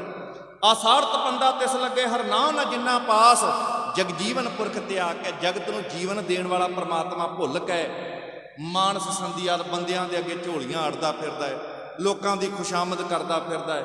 ਫਿਰ ਲੋਕਾਂ ਦੇ ਕੋਲੋਂ ਜਦੋਂ ਕੋਈ ਚੀਜ਼ ਮਿਲਦੀ ਨਹੀਂ ਤੇ ਫਿਰ ਨਿਰਾਸ਼ ਹੁੰਦਾ ਹੈ, ਪਰੇਸ਼ਾਨ ਹੁੰਦਾ ਹੈ। ਸਾਹਿਬ ਕਹਿੰਦੇ ਦੁਈਏ ਭਾਏ ਵਿਗੁੱਚੀ ਹੈ, ਗੱਲ ਪਈ ਸੋ ਜਮ ਕੀ ਫਾਸ। ਜਿਵੇਂ 2 ਬੇੜੀਆਂ ਤੇ ਪੈਰ ਰੱਖਣ ਵਾਲਾ ਡੁੱਬਦਾ ਹੈ, ਇਸੇ ਤਰ੍ਹਾਂ ਇੱਕ ਗੁਰੂ ਦਾ ਭਰੋਸਾ ਛੱਡ ਕੇ ਜਿਹੜਾ ਥਾਂ ਥਾਂ ਤੇ ਸੀਸ ਝੁਕਾ ਕੇ ਥਾਂ ਥਾਂ ਦੇ ਭਰੋਸੇ ਟਿਕਾਈ ਬੈਠਾ ਹੈ, ਕਹਿੰਦੇ ਉਹ ਵੀ ਅਸਲ ਦੇ ਵਿੱਚ ਜੀਵਨ ਦੀ ਬਾਜੀ ਹਾਰਦਾ ਹੈ। ਗੱਲ ਪਈ ਸੋ ਜਮ ਕੀ ਫਾਸ, ਜਮਾਂ ਦੀ ਫਾਹੀ ਉਹਦੇ ਗਲ ਵਿੱਚ ਪੈਂਦੀ ਹੈ। ਕਹਿੰਦੇ ਜਿਹਾ ਬੀਜੈ ਸੋ ਲੁਣੈ, ਜਿਹੋ ਜਿਹਾ ਬੀਜ ਬੀਜਦੇ ਆ ਨਾ ਸੋ ਲੁਣੈ, ਉਹੋ ਜਿਹਾ ਵੀ ਫਲ ਸਾਨੂੰ ਮਿਲਦਾ ਹੈ। ਮੱਥੇ ਜੋ ਲਿਖਿਆ, ਜਿਹੋ ਜਿਹੇ ਲੇਖ ਲਿਖਾ ਲਏ। ਹੁਣ ਤੁਸੀਂ ਕਹੋਗੇ ਜੀ ਲੇਖ ਲਿਖੇ ਫਿਰ ਸਾਡਾ ਕੀ ਹੈ? ਆ ਗੁਰੂ ਹਰਗੋਬਿੰਦ ਸਾਹਿਬ ਦਾ ਪ੍ਰਕਾਸ਼ ਪੁਰਬ ਮਨਾ ਰਹੇ ਆ। ਮਾਈ ਸੁਲੱਖਣੀ ਇੱਕ ਬੀਬੀ ਆਈ ਤੇ ਸਤਿਗੁਰਾਂ ਦੇ ਦਰਬਾਰ 'ਚੋਂ ਬਾਹਰ ਜਾਂਦੀ ਭਾਈ ਗੁਰਦਾਸ ਜੀ ਨੂੰ ਨਜ਼ਰ ਆਈ। ਵੇਖ ਕੇ ਕਹਿੰਦੇ ਬੀਬੀ ਗੁਰੂ ਦਰਬਾਰ 'ਚ ਆਉਂਦਿਆਂ ਹੋ ਸਕਦਾ ਕੋਈ ਰੋਂਦਾ ਵੀ ਹੋਵੇ, ਨਿਰਾਸ਼ ਹੋਵੇ, ਤੇ ਦਰਬਾਰ 'ਚੋਂ ਬਾਹਰ ਜਾਂਦਿਆਂ ਤੇ ਚਿਹਰਿਆਂ ਤੇ ਰੌਣਕਾਂ ਹੁੰਦੀਆਂ ਨੇ, ਤੇਰਾ ਚਿਹਰਾ ਬੜਾ ਨਿਰਾਸ਼ ਹੈ। ਕਹਿੰਦੀ ਮੈਂ ਗਈ ਸੀ ਗੁਰੂ ਕੋਲ, ਬੇਨਤੀ ਕੀਤੀ ਪਾਤਸ਼ਾਹ ਮੇਰੇ ਘਰ 'ਚ ਔਲਾਦ ਨਹੀਂ, ਬਖਸ਼ਿਸ਼ ਕਰ ਦਿਓ। ਤੇ ਸਤਿਗੁਰੂ ਕਹਿੰਦੇ ਤੇਰੇ ਮੱਥੇ ਦੇ ਭਾਗਾਂ ਵਿੱਚ, ਤੇਰੇ ਲੇਖਾਂ ਵਿੱਚ ਹੀ ਹੈ ਨਹੀਂ। ਇਹ ਬਾਣੀ ਕਹਿੰਦੀ ਹੈ ਲੇਖ ਨਾ ਮਿਟਈ ਹੈ ਸਖੀ ਜੋ ਲਿਖਿਆ ਕਰਤਾਰ। ਤੇ ਮੈਂ ਹੁਣ ਨਿਰਾਸ਼ ਨਾ ਹੋਵਾਂ ਤੇ ਕੀ ਕਰਾਂ? ਤੇ ਸਾਹਿਬ ਦੀ ਗੱਲ ਇਹ ਬਚਨ ਜਦੋਂ ਉਹਨੇ ਬੀਬੀ ਨੇ ਸੁਣਾਏ ਤੇ ਭਾਈ ਗੁਰਦਾਸ ਕਹਿੰਦੇ ਜੇ ਬਾਣੀ 'ਚ ਇਹ ਲਿਖਿਆ ਨਾ ਲੇਖ ਨਾ ਮਿਟਈ ਹੈ ਸਖੀ ਜੇ ਜੋ ਲਿਖਿਆ ਕਰਤਾਰ, ਤੇ ਬਾਣੀ 'ਚ ਇਹ ਵੀ ਲਿਖਿਆ ਹੱਥ ਕਲਮ ਅਗੰਮ ਮਸਤਕ ਲਿਖਾਵਤੀ ਉਰਜ ਰਹਿਓ ਸਭ ਸੰਗ ਅਨੂਪ ਰੂਪਾਵਤੀ। ਜੇ ਰੱਬ ਦੇ ਲਿਖੇ ਲੇਖ ਕੋਈ ਦੁਨੀਆ 'ਚ ਨਹੀਂ ਮਿਟਾ ਸਕਦਾ, ਤੇ ਜਿਹੜਾ ਲਿਖਣ ਵਾਲਾ ਹੈ ਉਹ ਤੇ ਆਪਣੇ ਲੇਖਾਂ ਨੂੰ ਬਦਲ ਸਕਦਾ ਜਿਹਨੇ ਲਿਖਿਆ ਹੈ। ਕਹਿੰਦੇ ਐਤਕੀ ਜਾਈ ਕਾਗਜ਼ ਕਲਮ ਦਵਾਤ ਲੈ ਜੀ, ਜਦੋਂ ਸਤਿਗੁਰੂ ਕਹਿਣ ਤੇਰੇ ਲੇਖਾਂ 'ਚ ਨਹੀਂ ਤੇ ਕਲਮ ਕਾਗਜ਼ ਦਵਾਤ ਅੱਗੇ ਕਾਗਜ਼ ਕਰ ਦੇਈ। ਇਦਾਂ ਹੀ ਕੀਤਾ। 6ਵੇਂ ਪਾਤਸ਼ਾਹ ਦੀ ਘੋੜੀ ਦੀ ਵਾਗ ਪਕੜ ਕੇ ਕਹਿਣ ਲੱਗੀ ਸੋਹਣੀਏ ਦਾੜੀਏ ਚਿੱਟੀਏ ਪੱਗੇ, ਅਰਜ ਕਰੇਨੀ ਆ ਗੁਰੂ ਹਰਗੋਬਿੰਦ ਅੱਗੇ, ਮੇਰਾ ਨਾਮ ਸੁਲੱਖਣੀ ਵਸਨੀ ਆ ਚੱਬੇ, ਅਫਲ ਜਾਂਦੀ ਨੂੰ ਕੋਈ ਫਲ ਲੱਗੇ। ਸਾਹਿਬ ਲਿਖਣ ਤੇ ਏਕਾ ਲੱਗੇ ਸੀ, ਘੋੜੇ ਲੱਤ ਲਾਈ, ਪਰ ਕਲਮ ਗੁਰੂ ਦੇ ਹੱਥ ਵਿੱਚ ਸੀ, ਉਹ ਸਾਦਾ ਪੈ ਗਿਆ। ਅੱਜ ਵੀ ਉਸ ਬੀਬੀ ਦੇ ਪਰਿਵਾਰ ਦੇ ਵਿੱਚ ਜਦੋਂ 7 ਪੁੱਤਰ ਹੋਏ ਨਾ, ਉਹਦੀ ਅੰਸ਼ ਮੰਸ਼ ਅੱਜ ਵੀ ਚੱਬੇ ਪਿੰਡ ਦੇ ਵਿੱਚ ਵਸਦੀ। ਇਹ ਗੁਰੂ ਹਰਗੋਬਿੰਦ ਸਾਹਿਬ ਦੀਆਂ ਬਖਸ਼ਿਸ਼ਾਂ ਰਹਿਮਤਾਂ। ਮੱਥੇ ਦੇ ਲੇਖ ਵੀ ਗੁਰੂ ਬਦਲ ਸਕਦਾ ਹੈ। ਜਿਹਾ ਬੀਜੇ ਸੋਲਣੇ ਮੱਥੇ ਜੋ ਲਿਖਿਆਸ। ਤੇ ਕਹਿੰਦੇ ਜਦੋਂ ਮੱਥੇ ਦੇ ਲੇਖ ਲਿਖਾਏ ਹੀ ਨਹੀਂ ਚੱਜ ਦੇ ਗੁਰੂ ਕੋਲ, ਫਿਰ ਰਹਿਣ ਵਿਹਾਣੀ ਪਛਤਾਣੀ ਉੱਠ ਚਲੀ ਗਈ ਨਿਰਾਸ਼। ਜਦੋਂ ਬੰਦੇ ਨੂੰ ਪਤਾ ਲੱਗੇ ਨਾ ਮਿਹਨਤ ਬੜੀ ਕੀਤੀ ਪੱਲੇ ਕੱਖ ਨਹੀਂ ਪਿਆ, ਸਾਰੀ ਜ਼ਿੰਦਗੀ ਦੌੜ ਭੱਜ ਕਰਕੇ ਅਖੀਰ 'ਚ ਪਤਾ ਲੱਗੇ ਅਵਰ ਕਾਜ ਤੇਰਾ ਕਿਤਾ ਨਾ ਕਾਮ, ਪੱਲੇ ਤੇ ਕੱਖ ਵੀ ਨਹੀਂ ਪਿਆ, ਫਿਰ ਨਿਰਾਸ਼ ਹੁੰਦਾ ਹੈ। ਤੇ ਕਹਿੰਦੇ ਨਿਰਾਸ਼ ਹੋਣ ਦੀ ਥਾਂ ਚੇਤੇ ਰੱਖੀ, ਧੰਨ ਬਾਬਾ ਅਮਰਦਾਸ ਜੀ ਵੀ ਸੋਚਦੇ ਸੀ ਮੇਰੇ ਪੱਲੇ ਕੱਖ ਨਹੀਂ, 60 ਸਾਲ ਤੋਂ ਉੱਪਰ ਉਮਰ ਨਿਕਲ ਗਈ। ਤੇ ਸੜਿਆ ਹੋਇਆ ਲੋਹਾ ਲੁਹਾਰ ਸੁੱਟ ਦਿੰਦਾ ਹੈ, ਕਿਸੇ ਕੰਮ ਦਾ ਨਹੀਂ, ਉਹਦੀ ਕੋਈ ਕੀਮਤ ਨਹੀਂ ਹੁੰਦੀ। ਪਰ ਉਸ ਮਨੂਰ ਸੜੇ ਲੋਹੇ ਨੂੰ ਕਿਤੇ ਪਾਰਸ ਦੀ ਸੰਗਤ ਮਿਲ ਜੇ ਨਾ, ਉਹ ਸੋਨਾ ਬਣ ਜਾਂਦਾ। ਸੋਨਾ ਸੜਿਆ ਹੋਵੇ, ਟੁੱਟਿਆ ਭੱਜਿਆ ਹੋਵੇ, ਪੂਰੀ ਕੀਮਤ ਪਵਾ ਲੈਂਦਾ। ਕਹਿੰਦੇ ਬੰਦਾ ਸਾਰੀ ਜ਼ਿੰਦਗੀ ਵਿਅਰਥ ਚਲੀ ਗਈ ਹੋਵੇ, ਅਖੀਰਲੇ ਸਵਾਸਾਂ 'ਚ ਵੀ ਕਿਤੇ ਗੁਰੂ ਕੋਲ ਆ ਜੇ ਨਾ, ਗੁਰੂ ਬੌੜੀ ਕਰਦਾ ਹੈ, ਜਿਨ ਕੋ ਸਾਧੂ ਭੇਟੀ ਹੈ ਸੋ ਦਰਗਹਿ ਹੋਏ ਖਲਾਸ। ਤੇ ਅਰਦਾਸ ਕਰੀਏ ਮਾਲਕ ਦੇ ਅੱਗੇ। ਹੁਣ ਵੇਖੋ ਗੁਰੂ ਦੇ ਕੋਲ ਆ ਕੇ ਸਿੱਖਿਆ ਕਿ ਮਿਲੀ ਹੈ। ਕਹਿੰਦੇ ਇਹ ਨਹੀਂ ਮੰਗਿਆ ਕਿ ਤੂੰ ਦਰਸ਼ਨ ਦੇ, ਅਰਦਾਸ ਕੀ ਕੀਤੀ ਅੱਜ ਦੇ ਬਚਨਾਂ ਰਾਹੀਂ, ਕਰ ਕਿਰਪਾ ਪ੍ਰਭ ਆਪਣੀ ਤੇਰੇ ਦਰਸ਼ਨ ਹੋਏ ਪਿਆਸ, ਕਰ ਕਿਰਪਾ ਪ੍ਰਭ ਆਪਣੀ ਤੇਰੇ ਦਰਸ਼ਨ ਹੋਏ ਪਿਆਸ। ਕਿਉਂ ਦਰਸ਼ਨ ਕਿਉਂ ਨਹੀਂ ਮੰਗੇ? ਕਿਉਂਕਿ ਪਾਣੀ ਲਾਗੇ ਪਿਆ ਹੋਵੇ ਨਾ, ਪਿਆਸ ਨਾ ਲੱਗੀ ਆਪਾਂ ਕਹਾਂਗੇ ਨਹੀਂ ਪੀਣਾ, ਗਲਾਸ ਲੈ ਜਾਓ। ਤੇ ਜਦੋਂ ਪਿਆਸ ਲੱਗੀ ਹੋਵੇ ਤਾਂ ਆਪਾਂ ਹਰ ਬੰਦੇ ਨੂੰ ਕਹਾਂਗੇ ਪਾਣੀ ਹੈਗਾ ਕਿਤੇ ਲਾਗੇ, ਦੱਸਿਓ ਕਿਤੇ ਤੇ ਬੜੀ ਲੱਗੀ ਹੈ, ਹਰ ਬੰਦੇ ਨੂੰ ਪੁੱਛਦੇ ਫਿਰਾਂਗੇ। ਬਸ ਇੰਨਾ ਕਿ ਜੇ ਅੰਦਰੋਂ ਪਿਆਸ ਪੈਦਾ ਹੋਵੇ, ਖਿੱਚ ਤੇ ਪੈਦਾ ਹੋਵੇ, ਲੋੜ ਤੇ ਮਹਿਸੂਸ ਹੋਵੇ ਨਾ, ਕੋਈ ਜਨ ਹਰਸਿਓ ਦੇਵੇ ਜੋਰ। ਇੱਥੇ ਹੁਣੇ ਅਰਦਾਸ ਹੋਣੀ ਹੈ, ਸਹੀ ਪਿਆਰੇ ਮੇਲ ਜਿੰਨਾ ਮਿਲਿਆ ਤੇਰਾ। ਜਦੋਂ ਅੰਦਰੋਂ ਖਿੱਚ ਹੋਏਗੀ ਨਾ ਤੇ ਉਹਨੂੰ ਪਤਾ ਲੱਗ ਗਿਆ ਸੰਗਤ ਵਿੱਚ ਇਹਦੇ ਨਾਮ ਚੇਤੇ ਆਉਣਾ ਹੈ। ਉਹ ਫਿਰ ਇਹ ਨਹੀਂ ਵੇਖੇਗਾ ਕਿ ਲੰਗਰ ਦੇ ਟਾਈਮ ਆਵਾਂ, ਉਹ ਪਹਿਲਾਂ ਭੱਜ ਕੇ ਆਏਗਾ, ਘੱਟੋ ਘੱਟ ਉਸ ਟਾਈਮ ਪਹੁੰਚ ਜਾ ਜਦੋਂ ਮਿਲਦਿਆਂ ਸਾਰੀ ਰੱਬ ਦਾ ਨਾਂ ਚੇਤੇ ਆਵੇ। ਉਹ ਅੰਦਰ ਦੀ ਖਿੱਚ ਹੀ ਪਹਿਲਾਂ ਪਿਆਸ ਜਿਹਦੇ ਅੰਦਰ ਲੱਗੀ, ਉਹ ਭੱਜ ਕੇ ਪਾਣੀ ਜਿੱਥੇ ਹੋਏਗਾ ਭੱਜ ਕੇ ਦੌੜ ਕੇ ਜਾਏਗਾ। ਤੇ ਜਿਹਦੇ ਅੰਦਰ ਨਾਮ ਦੀ ਖਿੱਚ ਹੋਵੇ, ਪਿਆਸ ਅੰਦਰ ਦਰਸ਼ਨਾਂ ਦੀ ਹੋਵੇ, ਫਿਰ ਉਹ ਗੁਰੂ ਦੇ ਚਰਨਾਂ ਵਿੱਚ ਪਿਆਰ ਨਾਲ ਕਹਿੰਦਾ ਕਰ ਕਿਰਪਾ ਪ੍ਰਭ ਆਪਣੀ ਤੇਰੇ ਦਰਸ਼ਨ ਹੋਏ ਪਿਆਸ, ਪ੍ਰਭ ਤੁਧ ਬਿਨ ਦੂਜਾ ਕੋ ਨਹੀਂ, ਨਾਨਕ ਕੀ ਅਰਦਾਸ ਆਸਾੜ ਸੁਹੰਦਾ ਤਿਸ ਲੱਗੇ। ਆਹਾੜ ਦਾ ਮਹੀਨਾ ਉਹਨਾਂ ਲਈ ਚੰਗਾ ਹੈ ਜਿਸ ਮਨ ਹਰ ਚਰਨ ਨਿਵਾਸ, ਜਿਹਦੇ ਮਨ ਵਿੱਚ ਰੱਬ ਦੇ ਚਰਨ ਵਸਦੇ ਨੇ। ਰੱਬ ਦੇ ਚਰਨ ਉਹਦਾ ਨਾਮ ਕੀ ਹੈ? ਉਹਦੇ ਗੁਣ, ਉਹਦੀਆਂ ਸਿਫਤਾਂ, ਜਿਹਦੇ ਅੰਦਰ ਸੱਤ ਹੈ, ਸੰਤੋਖ ਹੈ, ਦਇਆ ਹੈ, ਧਰਮ ਹੈ, ਧੀਰਜ ਹੈ, ਜ਼ਬਾਨ ਦੀ ਮਿਠਾਸ ਹੈ, ਅੰਦਰ ਨਿਮਰਤਾ, ਸਹਿਨਸ਼ੀਲਤਾ ਆ ਗਈ।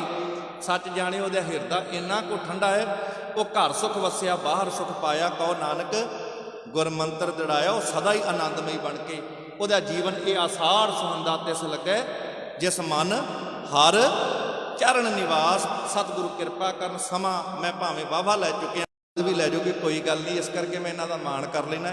ਤੇ ਮਾਣ ਇਹ ਵੀ ਕਰਦੇ ਨੇ, ਸਾਰੇ ਮਾਣ ਬਖਸ਼ਦੀਆਂ ਨੇ। ਸਤਿਗੁਰੂ ਦੀ ਬਖਸ਼ਿਸ਼ ਅਸੀਸ ਅੱਜ ਗੁਰੂ ਹਰਗੋਬਿੰਦ ਸਾਹਿਬ ਪਾਤਸ਼ਾਹ ਦੇ ਪ੍ਰਕਾਸ਼ ਪੁਰਬ ਤੇ ਆਪ ਸਾਰਿਆਂ ਸੰਗਤਾਂ ਦੇ ਦਰਸ਼ਨ ਕਰਨ ਦਾ ਸੁਭਾਗ ਮਿਲਿਆ। ਗੁਰੂ ਹਰਗੋਬਿੰਦ ਸਾਹਿਬ ਪਾਤਸ਼ਾਹ ਕਿਰਪਾ ਕਰਨ, ਇਹਨਾਂ ਸਾਰਿਆਂ ਬੱਚਿਆਂ ਤੇ ਮਿਹਰ ਪ੍ਰਿਆਤ ਰੱਖਣ। ਦੁਨਿਆਵੀ ਪੜ੍ਹਾਈ ਪੜ੍ਹਾ ਰਹੇ ਹੋ, ਇਹਦੇ ਨਾਲ ਨਾਲ ਇਹਨਾਂ ਬੱਚਿਆਂ ਨੂੰ ਖਾਲੀ ਆ ਮੋਬਾਈਲਾਂ ਤੱਕ ਨਾ ਸੀਮਤ ਰੱਖ ਦਿਓ। ਇਹਨਾਂ ਨੂੰ ਬਾਣੀ ਦੇ ਲੜ ਵੀ ਲਾਉਣਾ ਹੈ ਤੇ ਕਸਰਤਾਂ ਵੀ ਕਰਾਇਆ ਕਰੋ, ਥੋੜੀ ਆਪ ਵੀ ਸੈਰ ਕਰੀਏ, ਬੱਚਿਆਂ ਨੂੰ ਵੀ ਕਰਾਇਆ ਕਰੀਏ, ਆਪਣਾ ਵੀ ਸਰੀਰ ਫਿੱਟ ਰੱਖੀਏ। ਫਿਰ ਨਾਲ ਨਾਲ ਜੂਡੋ, ਕਰਾਟੇ ਸਭ ਕੁਝ ਸਿਖਾਓ ਬੱਚਿਆਂ ਨੂੰ, ਮਾਰਸ਼ਲ ਆਰਟਾਂ ਸਿਖਾਓ, ਗੱਤਕਾ ਵੀ ਸਿਖਾਓ, ਸਾਡੀ ਕੌਮੀ ਵਿੱਦਿਆ ਹੈ। ਇਹ ਗੁਰੂ ਹਰਗੋਬਿੰਦ ਸਾਹਿਬ ਪਾਤਸ਼ਾਹ ਦੀਆਂ ਖੁਸ਼ੀਆਂ ਲੈਣੀਆਂ ਨੇ ਤੇ ਬੱਚਿਆਂ ਨੂੰ ਹਰ ਵਿੱਦਿਆ ਦੇ ਵਿੱਚ ਨਿਪੁੰਨ ਕਰੀਏ, ਬਾਣੀ ਵੀ ਤੇ ਬਾਣਾ ਵੀ। ਸਤਿਗੁਰੂ ਕਿਰਪਾ ਕਰਨ, ਇਹ ਮਨਾਏ ਹੋਏ ਪੁਰਬ ਵੀ ਸਾਡੇ ਸਫਲ ਹੋ ਜਾਣਗੇ। ਤੇ ਲੰਗਰ ਪ੍ਰਸ਼ਾਦ ਬੇਅੰਤ ਵਰਤ ਰਹੇ ਨੇ, ਜੋ ਇਹ ਦੱਸ ਰਹੇ ਨੇ ਜਿਹੜੇ ਭਾਵਨਾ ਨਾਲ ਸੇਵਾ ਕਰਦੇ ਨੇ ਨਾ, ਅੱਜ ਵੀ ਗੁਰੂ ਦੇ ਦਰ ਤੋਂ ਕੋਈ ਨਿਰਾਸ਼ ਹੋ ਕੇ ਨਹੀਂ ਜੇ ਜਾਂਦਾ। ਜੋ ਮੰਗੇ ਠਾਕੁਰ ਆਪਣੇ ਤੇ ਸੋਈ ਸੋਈ ਦੇਵੈ, ਨਾਨਕ ਦਾਸ ਮੁਖ ਤੇ ਜੋ ਬੋਲੇ ਇਹਾਂ ਉਹਾਂ ਸੱਚ ਹੋਵੇ। ਸਭ ਦਾ ਧੰਨਵਾਦ, ਭੁੱਲ ਚੁੱਕ ਦੀ ਖਿਮਾ। ਸਤਿਗੁਰੂ ਆਰੰਭ ਹੋਇਆ ਅਸਾੜ ਦਾ ਮਹੀਨਾ ਸੁਖ ਸ਼ਾਂਤੀ ਆਨੰਦ ਨਾਲ ਬਤੀਤ ਕਰਾਉਣ। ਅਸੀਸ ਬਖਸ਼ਦਿਆਂ ਆਖੋ ਜੀ ਵਾਹਿਗੁਰੂ ਜੀ ਕਾ ਖਾਲਸਾ, ਵਾਹਿਗੁਰੂ ਜੀ ਕੀ ਫਤਿਹ।